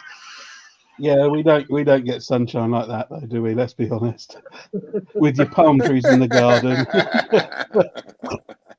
Well, you know what they say here, mate. It's beautiful one day, perfect the next. That's it. Yeah. So I'm going through some of the comments. I'm going to put a few comments up. So you guys just have a little chat amongst yourselves for a minute. So, Karen, what So do you how think the about Aussies tomorrow's think- game? Oh, I'm sorry. Go ahead. I No, I was think it's just going gonna to say, be I was hearing really... Go how the on. Aussies are feeling about Tim Payne. What happened to him? Wasn't he resigned as the cricket captain because he's been a bit naughty? Oh, I've been working away last few days. I haven't looked at any news whatsoever. So what was he Sorry, doing? What did he get caught? sending texts and a picture of something he shouldn't have done.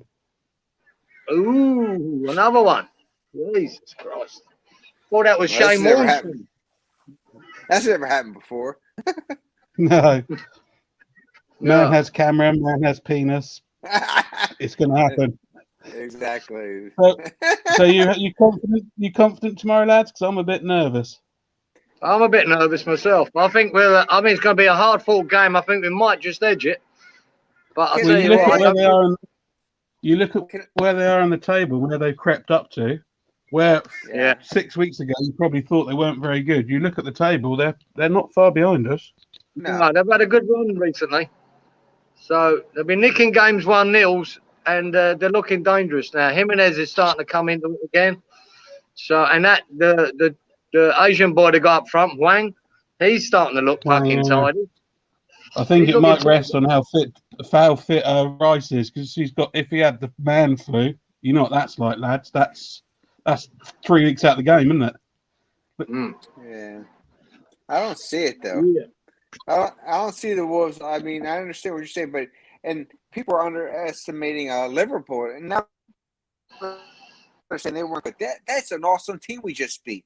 Now, the only thing I'm concerned about after the international break, how we come back and how we play together. We always seem starting off slow and lethargic. That's my only concern. Hey Luke, do you know anything about Rice here? Is he fit, or is it?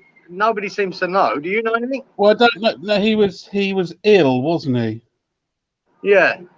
Which is a euphemism for he could have a cold, he could have tonsillitis, he could have chest infection. If he's been in bed for a week, might not have been bothered to play against such shitty teams. Yeah, that's a good if point he's been too, in bed Clyde. for a week with the grots, drinking Ribena and watching daytime TV, He don't drink beer, but he may not be up for a Premier League match. I don't know.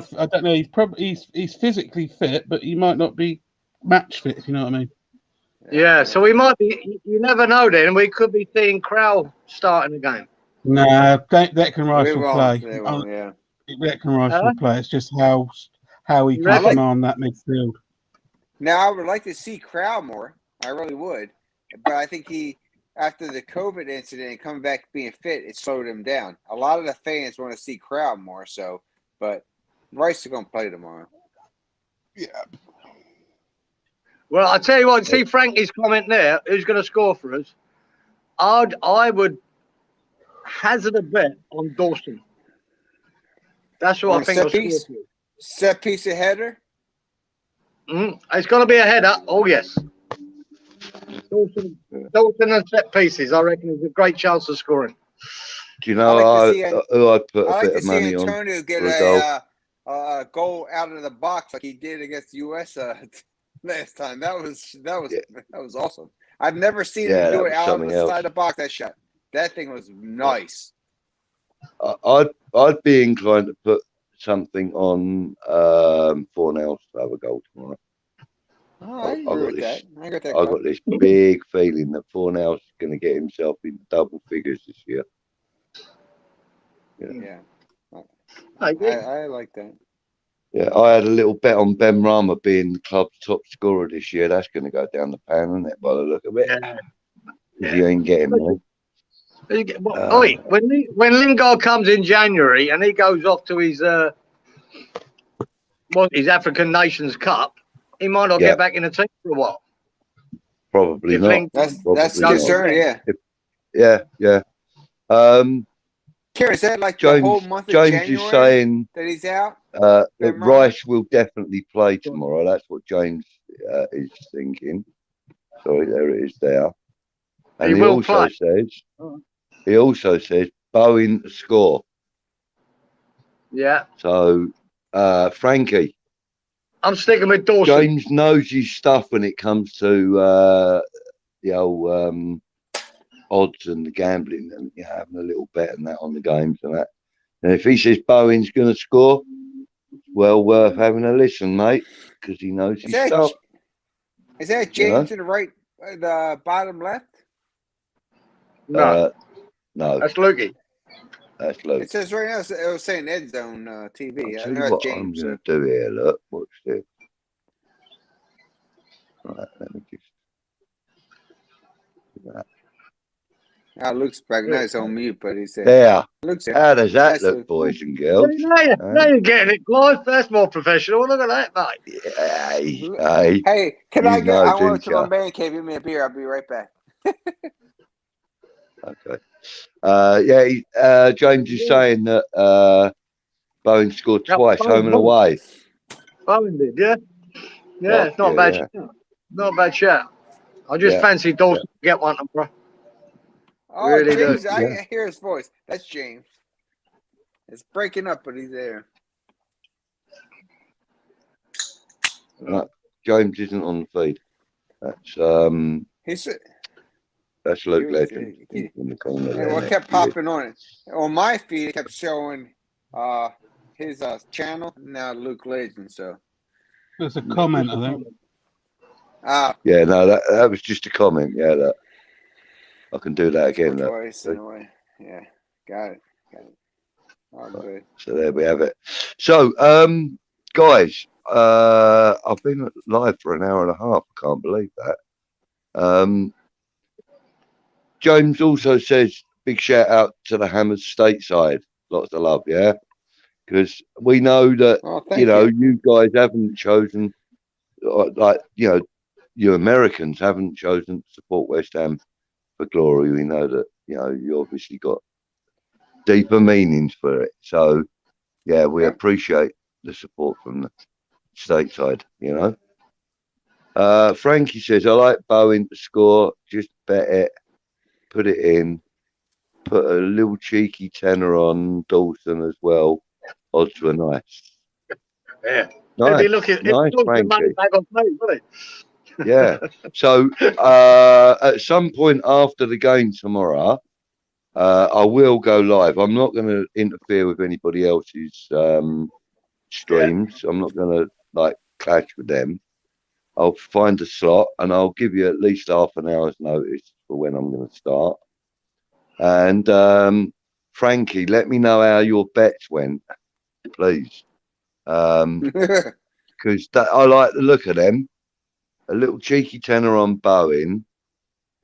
Oh, sorry. He's put a bet on Bowen and a little tenner on Dawson as well. The odds were nice. Wow, 22-1 Bowen, 2 goals. There we go. Over Dawson again. There we go. Look, James is saying 22-1 for 2 goals from Bowen. Yeah. Listen, it's not beyond the realms of possibility, mate. 22-1, that's good odds. Waiting for the pissing. Just to say, lads, you never see a bookmaker riding a bicycle. No, that's it, mate. They never do you that. It's 22-1 for a reason. I like it. I learned. Yeah. Frankie says his and Charlie's dad is from Canning Town. He had no choice but to support West Ham. Mate, I take it that you were born in in the States, then from that comment, that would make it sound that you were born over there. Listen, when you're born to an English parent, you kind of have no choice but to. Yeah. But sorry, no choice. To an English parent that has, a football club, you have no choice but to support them, I suppose, when you're younger. But when you become an adult, you can choose who you want to support, really.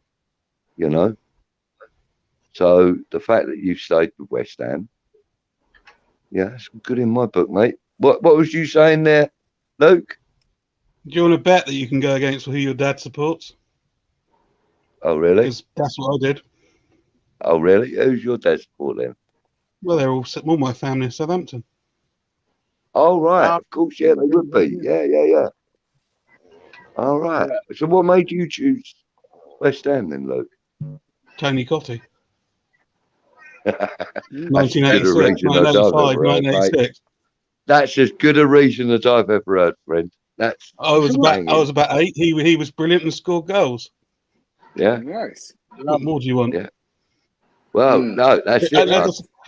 And the thing is, as well, I'm such a glory hunter. It was a cracking choice. Yeah, what a double there, mate.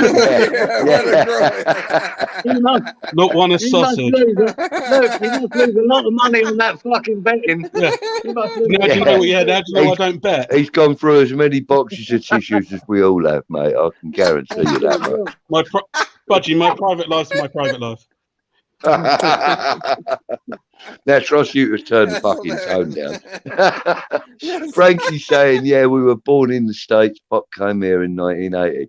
Well, the year we won the FA Cup. So what a brilliant time to be going on an adventure like that, moving to the States. And it's Brooklyn, not Manhattan. It's Brooklyn, Clive. Get it right. Shiny says, sounds good, James. Lukey, are you? How many West Ham fans are around Southampton? You're probably on your own a bit down there, are you? I went to school of 1200. Excuse me, I'm going to cough. And I was one of 2. Wow. 1198 against you. Sweet. And I bet half of them were Pompey fans and all, weren't they? No, Budgie, we can fall out. I will support West Ham, but we won't say things like that, thank you. All right, my apologies. Wash my mouth out. Yeah, well, I was born in Southampton, so please don't say that horrible word. Oh, I do apologise. You're talking to starts off with "Hey, ladies." I did quite a lot of work down that way. Under the sun. I did quite a lot of work down your way, actually, Luke. Place called Hythe. You know Hythe? Yep. Yeah, I worked there for about 5 months doing council refits and stuff. Yeah, quite good. Really enjoyed it. All right. Okay. Not the horrible places that are Southampton and Portsmouth. Right, so James is saying Bowen makes the right sense. Antonio may be on the bench if he's not fully fit from jet lag, but I do feel Bowen loves scoring versus Wolves. Yeah, mate. Yep. It's all good information. Did you hear Frankie's that mum's paid, Italian. Did you hear that the owners paid? I think I read 100 grand. I don't know. Yeah, that was what was quoted on. That was what was quoted on Cell Show earlier. He paid 100 grand for a private jet to bring him home. Round trip, yep. So he didn't. Oh, was that for the round trip? Yep, yeah. It was 100 grand that he took him to Jamaica. Stel was saying that he thinks they might even be able to claim it back on expenses. I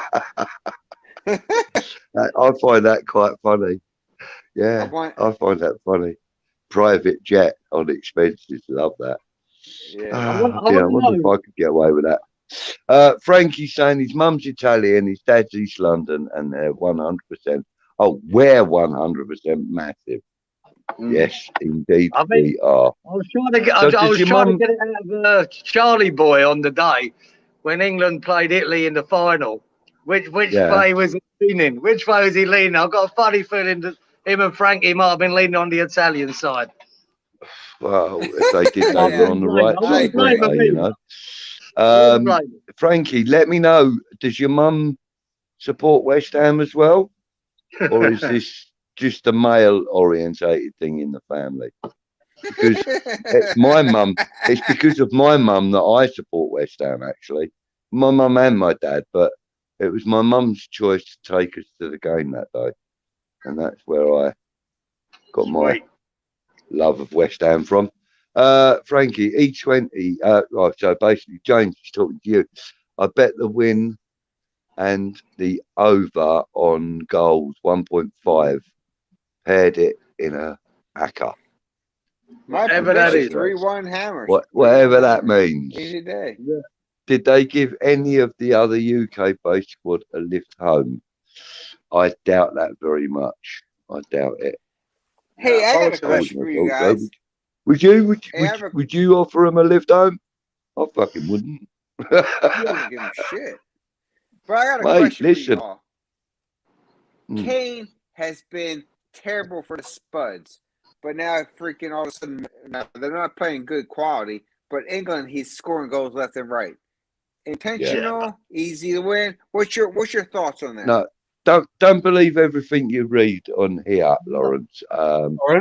Lawrence, Harry Kane is not back on I'm fire. overweight, okay, and I can score 4 against San Marino. Exactly. Exactly. Look, that's what I thought. Trust me, though, Lawrence. The thing is, the thing is with Harry Kane against lesser opposition, he looks absolutely mustard. But you stick him in a Premiership game, and he absolutely looked lost. So at this moment in time, he might be doing it in an England shirt, but like put him up in front of Italy or France. You're talking about Andorra, San Marino. I'd be embarrassed to celebrate the goals. I really would. I do disagree with what Bud. I do disagree with what Bud you just said about the Premier League, though, because form is temporary, class is permanent. Harry Kane. Yeah, no, there's a lot of merit in that. There's a lot of merit in that, Luke. There is club, you know, and I do agree with that. Harry Kane is a world-class striker. I don't say that very often. What is it? I don't say that about many people, but he is a world-class striker.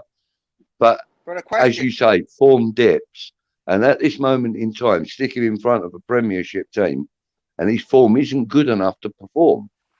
That's what I'm saying. And that's why I'm saying that as a rookie for a couple of years, he's declined. He's not doing anything in the Premier League this year. He's stagnant.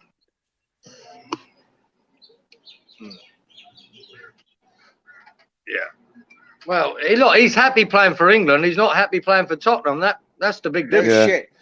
And that's my question: is he taking the stuff because of that? Is he giving effort for the Spuds or not giving effort for the Spuds? As he, he's playing with better players with England as well. Yeah, but what I'm saying, my question is this though: is he not doing the job there? No, I agree with what you're saying, but he seems like he's crap in the Premier League, and now he's doing great there. So something's got to give. Is he? I don't know. He's not doing anything while he's playing for his team. I'm sure he'll come good again. I'm sure he will. Yeah, especially with Conte at the helm. We're almost halfway through Conte will work him just like Moyes is working our boys. You know, we're coming Conte's a good manager. Don't underestimate. And he's done nothing. They sat him out for the first couple games. Son's doing a good job. He's doing nothing. Then he goes to the International League, which you're right. I agree. Playing under qualified teams, but I can't figure it out. It's suspect. But Lawrence, it's a different scenario. But for the first, or maybe he hasn't found his mojo back again. But the first 7 or 8 games of the season, Souček wasn't ripping up threes. No, you know, people they've got a hell of a workload. There's I Turn call it on that like at the fingertips. It's quite difficult. Yeah, I and you've call got to that remember apples and also he oranges. put in I a lot call of it- but effort I when call- he was in the Euros. You I know, call that apples and oranges. Suchek ain't the striker. He ain't the killer. He's the guy back there who's doing well. You're right. He got weaked out there, so you can compare that. But he ain't the main guy. What I'm saying is, when this year in Kane, at first, remember the contract dispute. First couple of games he didn't even play. He was on the bench, didn't do anything. Son, we love Son, whatever for the Spuds. And then he came back. He's never materialized. So he's doing now. He's like we said. He's playing good for the England team, but I don't know. Well, I suppose what the question is, would you have Harry Kane at West Ham? My answer is yeah. I would have Harry Kane in a Hell no. heartbeat. Fucking Out. Fight Randall. Get over here. I would I'd say definitely no. have Harry Because Kane because you know what? at the club. I would Definitely. not in a heartbeat. Because what Moyes is creating now, and it's just as better than Harry Kane is the teamwork and all that. We have strikers and we have players that can be just as good. And Yeah, we I'd have put to him on the bench, but yeah. You have to no, because he's a bad team player in my opinion. He's not a team player. He's a guy by himself. That's why he's with the Spuds struggling now. They're doing I'd have terrible. to disagree with that. I'm sorry, but I'd have to disagree with I that. wouldn't. I've seen Harry Well, Kane drag. Okay. I've seen Harry Kane drag Tottenham back up to winning positions, mate. I've seen him Then do what it did with he do this England as year? well. I don't agree with the fact that he's not a team player. I believe that he is. I just don't think he's motivated right now. He's not happy. That's what I think he's Well, problem. And But Clyde, that's the same if you thing. stick a If good you're a manager team player, behind you him, always and they've just stuck a fantastic manager behind him. Right. So you watch the change in Harry Kane over the next week or two. There'll be a change. And he will switch Harry Kane back on. You watch. And then we'll see the Harry Kane we're used to seeing, the one that we all fear. It's a good job that we've already got past one of our games against him. That's all I can say. Frank, I just want to quickly acknowledge this. Frankie, thank you for that information, mate. I have a friend who's Italian, and his family all support Napoli as well. So, yeah, brilliant. The home of Diego Maradona. That's where he played, wasn't it? Most of his career. Sorry, carry on. Lawrence, you were about to say something. No, with all due respect, Clive, and I totally agree with it. What I see, and you guys, and Luke, Karen, Clive, you know way more than I do. My observation is, especially the last couple of years, and what I saw from him, he laid down at the end of the season. So he's not the team player that I want to be. I think what Moyes has done, and think about this, just 1 second. We've needed strikers. We needed all this stuff. We've done this internally. He's made the players we have much better than we thought they would be. Much better. So you bring something like that in there. That's what I'm scared of. Kane is a good, no offense, all respect to him. He's not, if you bring him in, it's like I call it like an ulcer that could affect the team. We need people that are going to be buy-in, team players. Look at this guy. Lingard wants to come back to us. Why? Because all this. Is that Kane? Is Kane going to be up there doing this and all that? I think not. No disrespect to him, but I don't think he's best for West Ham. No. Good. And he may or may not be, but what the only difference is with Kane and, say, Antonio is we're lauding Antonio for scoring 10 goals a season. And nearly every season, you can guarantee Kane gets you 20 plus. And that's the difference in quality.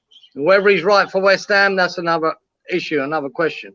But he gets you 20 plus goals a season. If he wants to play, Karen. If he doesn't want to play, he's going to be like the Spuds right now, sitting on his ass doing nothing. Well, he had a gentleman's agreement with Levy. Levy went back on it, and he's not happy.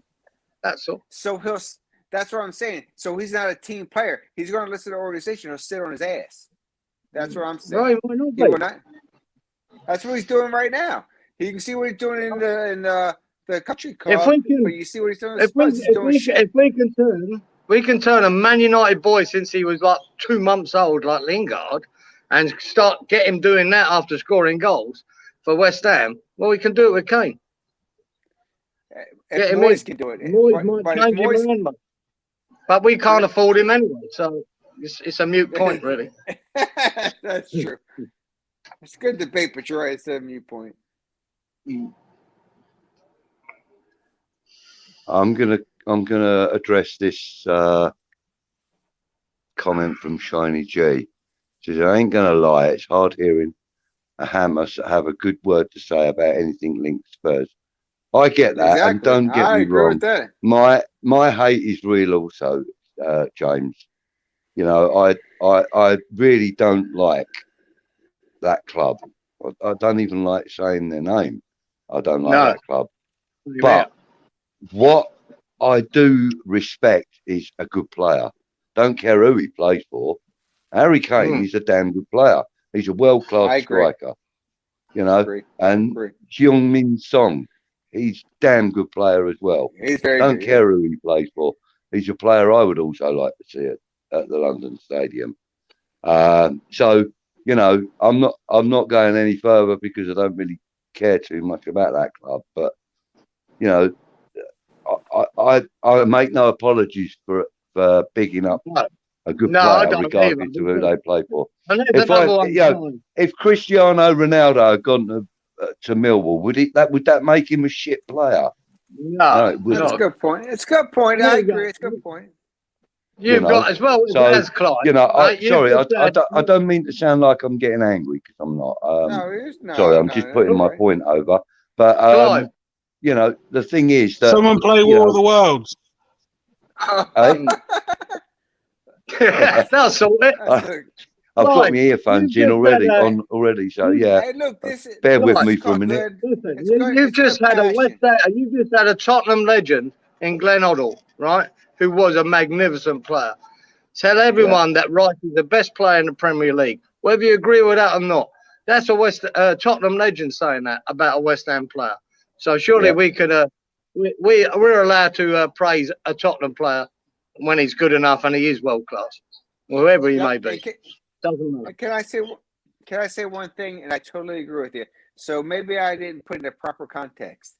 Is that good player, done a lot of good things. Do I think this good player could fit properly into a West Ham lineup? And that's a fair point. And that's the thing. I don't know, but I think all the things that's been for us to be where we're at right now with the players that we are, we need a lot more. We've been complaining for about a year. We need all that. Which we need more strikers. So it's a fair point, Lawrence, but I don't think it's even a question because he's not coming to West Ham. He never will. Yeah, you're right. Yeah, true. Ivan Toney, James he's a possible target. Ivan Toney's more realistic, and I wouldn't mind him. I like that. Yeah.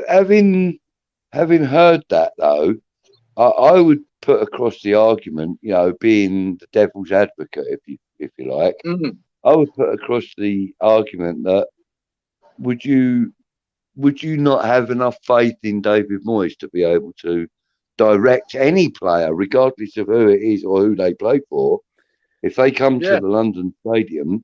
Have you got enough faith in David Moyes and his backroom staff to point any player in the right direction? So, you know, even though we know that Harry Kane, the likelihood of him ever coming to West Ham is probably no better than zero. But, you know, we're talking hypothetically. And hypothetically, I think that Harry Kane would take a few short weeks to be the player that David Moyes wants him to be. Because Can I just add one thing to that, Budgie? You can indeed. And that is, in David Moyes' history, he's had a blind spot with strikers. No doubt. Absolutely no doubt about it. He doesn't buy them. It doesn't, and he's never understood them. He had Lukaku. I think Haller was a good player. He had a horrific attitude. But so do I. One thing in David Moyes is on his CV is his record with strikers has always been very poor. I agree. I totally agree. Yeah. Yeah, I mean, So I think we need to utilise the free markets and buy 2 or 3. I know it sounds back to old days, 2 or 3, but if we can get a quality 2 or 3 strikers, Belotti, others have been mentioned. At least 2. Just boost that striking squad because I don't think we can afford a 60, 70 million pound striker. No. Well, here's a point, Luke. David Moyes wouldn't want to buy a 60 we, or 70 million pound striker, though, would he? If we bring in I mean, Lingard in January, does that mean, and he's done it for the last 2 windows or 3 windows, Moyes, he brings in Lingard, that negates buying a striker. He probably won't bring in a striker if he grabs Lingard. I'll guarantee for it. Moyes, He won't look for to buy Moyes one. or for me? For David Moyes or for me, Kieran? My question Sorry. is this: Are we going to Luke, Are we what going did to you say, Luke? transform? Are we going to transform Lingard and Bowen into a striker? That's the Yes, question. that's what he does. That's why I agree, Karen. I think that's what instead of just purchasing that, does he see the attributes of these guys and say they can be the strikers? Because what do we do with Antonio? He wasn't a natural striker. He was a winger. So. I mean, can I say just like to say one thing is I would like to see a striker at the club. I'm would not I. for shit. We're not. Yes, I do. A 6'4", a big 6'4", massive back post striker who can volley a ball, run onto the ball and hit it. I love Andy Carroll. So you're looking for a reincarnation of someone like Jimmy Floyd Hasselbank, then, Luke? No, I always loved Andy Carroll, mate. Yeah, I thought if you get him on the pitch, fit, he had a lovely left foot. He'd annoy every defender in the world. I think that's what we need, a big lad. Well, I tell you what, Luke. Clive, come up with the answer a couple of weeks ago, and it's Origi, right? And the trouble is, with Origi in January, you're not ever going to get Origi in January because Mane and Salah. You don't get players in January. Yeah, but they're off to the African Nations Cup. There's no way that Liverpool would even let him go, even if he was. So I don't think we're going to sign anyone in. I don't think we're going to sign anyone in January. We might get Lingard if we might get him. We'll probably try and look to get a young centre back if we can get a foreign centre back on loan. I also agree with all due respect to you two guys. I know Lawrence has gone. You two guys, I know absolutely nothing about football outside of England. Yeah, I'm a bit same. I know, I watched the Euros. I'm kind of limited on my knowledge of European football. If you ask me who the 5th place team in France, Portugal, or Holland was, I don't take. I could name some teams. I've absolutely no idea. Lille. Yeah. I've no idea. Porto. No idea. So that's the problem. So hopefully this new whatever his name is, Rob Newman. Newman. Hopefully he can work some magic in January. But what I also would say is people are saying it's January. We won't sign a player. Sorry. Any players we sign in the next window will not be playing until February because we will leave it till very late. That could be a possibility. Again. Yeah, that's a good shout. I mean, I would also like to add something to this conversation as well. We've also got to consider that in between now and December, we've got, another 3 games, is it? 4, including tomorrow, I think. And then in December, there's 9 games for us to play. So that's 13 games before the window opens. Yeah, a lot in that time, I don't want to be pessimistic here, but I want to be the devil's advocate, if you like. If we do lose Lingard, if we do lose Antonio, we haven't got Lingard or any other striker, recognised striker that we can put in. So he would have to use someone like Bowen or Ben Rama or that's what we do, or whatever So that's and that was a comment that was made earlier by James. We've got to stop converting wingers into strikers. Now, True. for me, I think the obvious choice is either to, like, in January. I mean, we can't really do much before January. But I think the obvious choice in January is for David Moyes to go balls out to get a striker, a decent one, at a reasonable price, and let the other positions that we're lacking in, with the exception of left back, because I think we really need to bolster that. But let the other positions be taken up by the current squad players that we have, and then have the backup from the 23s, because there are some great players in the 23s. I agree with that. Forson, for example. Forson could easily slot into the position that Fornals is playing. He's really, really quality. You know, you've also got strikers that would come in and do a job. You know, Oko Flex, I know I bang on about him quite a lot, but you know, every time I see that guy on a video reel on YouTube or something, the boy looks good. He looks like he enjoys his game. He looks like he knows where he's supposed to be. He looks like he knows what he's supposed to be doing. And, you know, I think that in this next month or so, I think we're going to see him and a couple of the other under 23s. I think we're going to see him on the bench. I don't think David Moyes is going to have a lot of choice. You know, we've got 13 games between now and when the window opens. And that's just about 5 weeks or 6 weeks or something. You know, that's a lot of games to have. That's like over 2 a week. That's ridiculous. Ridiculous. So we are going to end up having to use some youth team players, I reckon. You know, like the under 23s. Hey, I got a question for you guys. Since Moyes has been the manager, how many strikers have we signed? How many strikers? Yeah. I would say none. One question to that, Lawrence, is in the modern game, define a striker.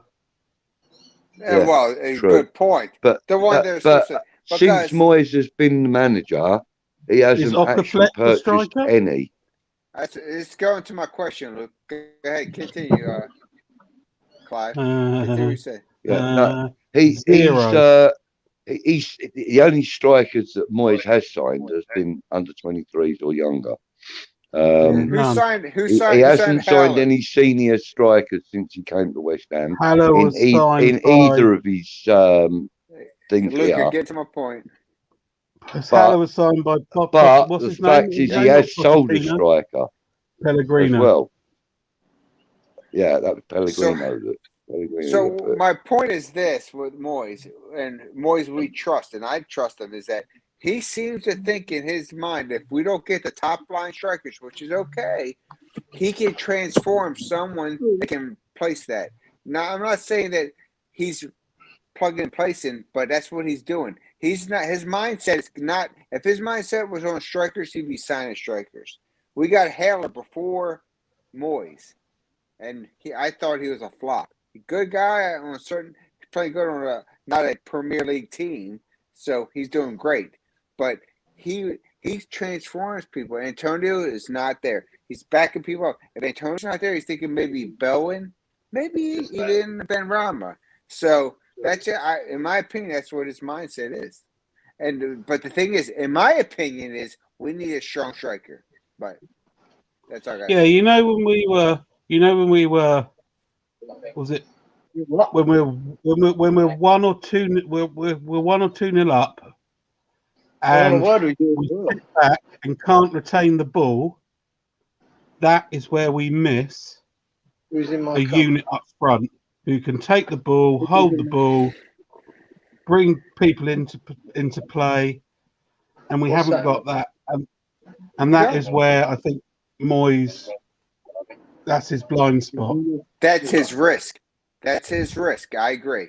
Because right now I love Antonio, but all of us know how hard is it for him to keep Antonio in the center, in the box.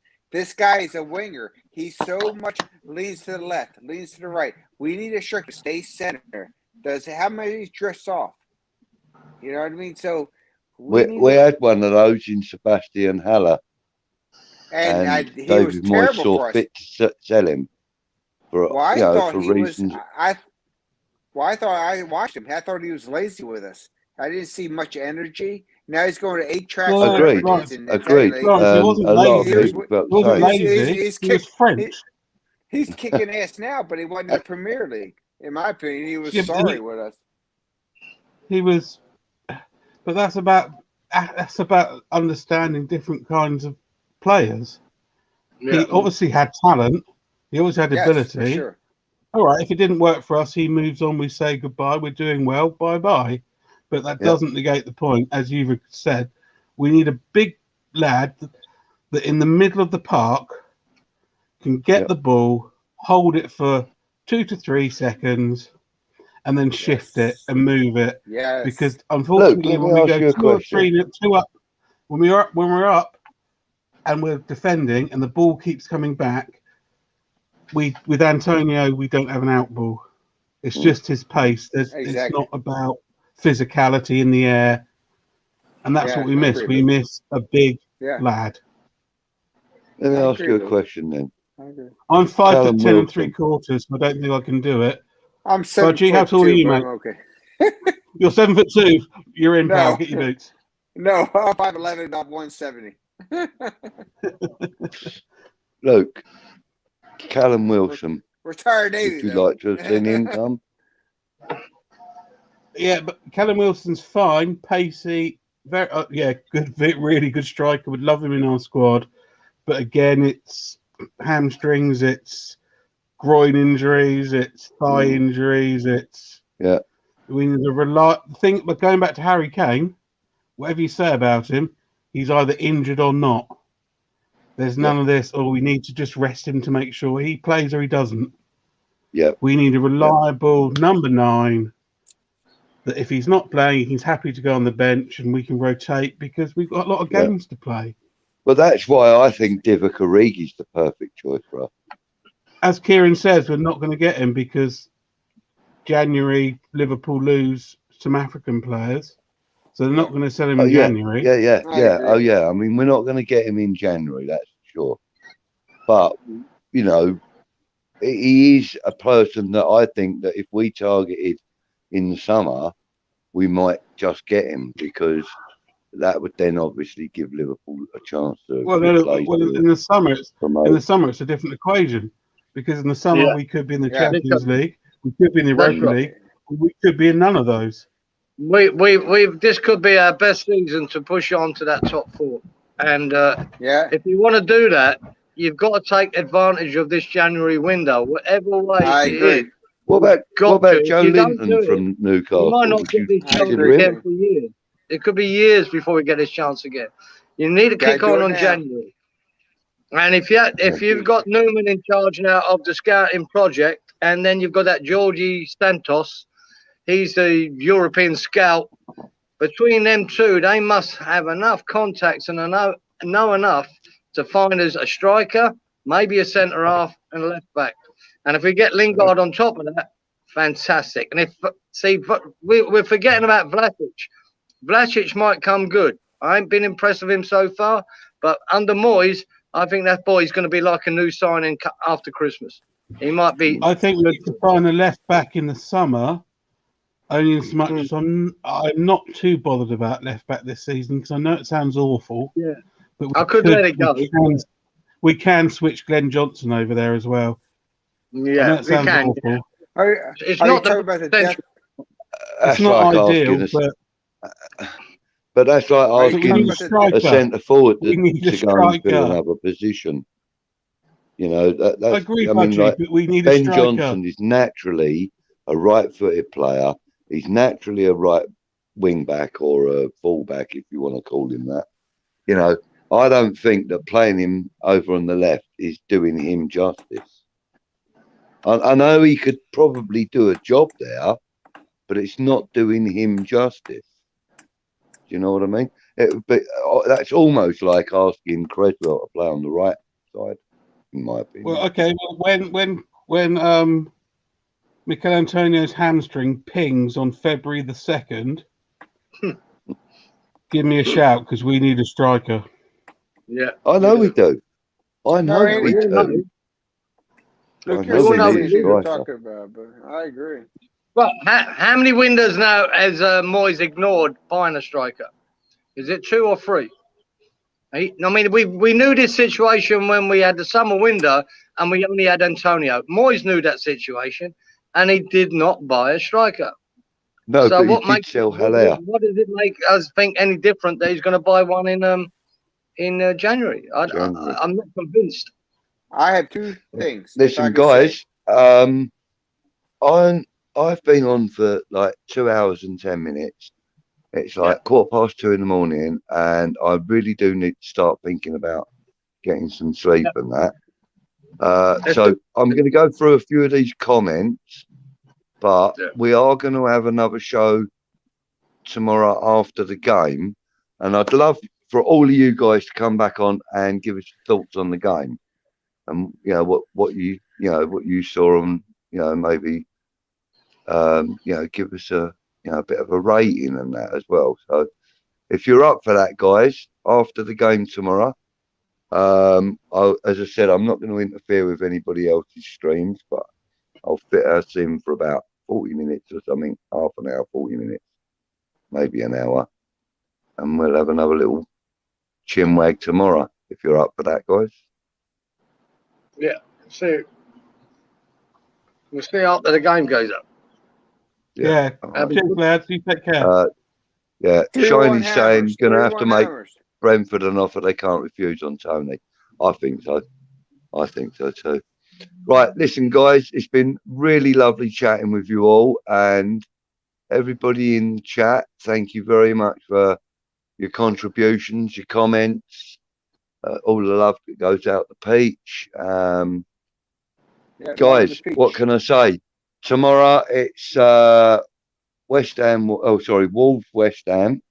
So I'm going to go round. I'm going to go round each of you individually just before we go, just to confirm what your predictions are for tomorrow. Kieran, what's yours for tomorrow? Really tough game, really tight, and we nick it 2-1 with Dawson scoring a goal. Right. Okay. And Lawrence, what about you, sir? 3-1. I think we'll have a set piece for Dawson. Goal by Benrahma and Fornals. Okay, nice one. Very specific. And Luke, my old friend, what are you saying? 1-1. 1-1. Okay. Oh, Luke, I hate you. I considered that too, to be honest. Sorry. No, listen, it's hello, ladies, my ass. It's feasible. I think it's going to be a tired squad. Oh, Clive, don't forget tomorrow morning, 11 o'clock. Oh yeah. So guys, anyone else that's still in the chat, tomorrow morning, 11 o'clock, the premiere of episode 3 of Football Unfocused with myself and my good friend Kieran to my left here. We premiere at 11 o'clock UK time. If you can't catch it, then tune in later and have a look. But there will be live chat that goes with it, even though it's a pre-recorded show. There is live chat, and hopefully Kieran will be able to make it. I should be able to make it, and we'll see you then. I didn't give you my prediction for tomorrow. I'm saying 3-2 to West Ham. 3-2. That's my prediction, and I think it's going to be a late goal, and it'll be Fornals that gets it. So, one more thing for us all to say before we leave. Come on, you Hammers! Come on, you guys. Come on, you guys. See you later, boys. Take care, everybody, and Thanks, guys. enjoy your weekend. I'm going to play us out with a little video if I can find it. And here we go. Good night, everybody. I'm just enjoying myself, you know.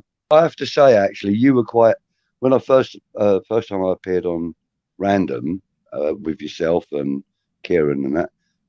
I actually felt that you were quite a calming influence on me. Yeah. Like while I was on camera, because you're pretty cool. You're pretty calm on camera. You know, you're comfortable with it, and it made me feel comfortable. Yeah. You know, And I'm glad to hear that because that's what I try and no, it's nice, and that's why I agreed to do this because I'm comfortable with you, bro. You know, that's good, man. That's the truth, you know. So that's cool.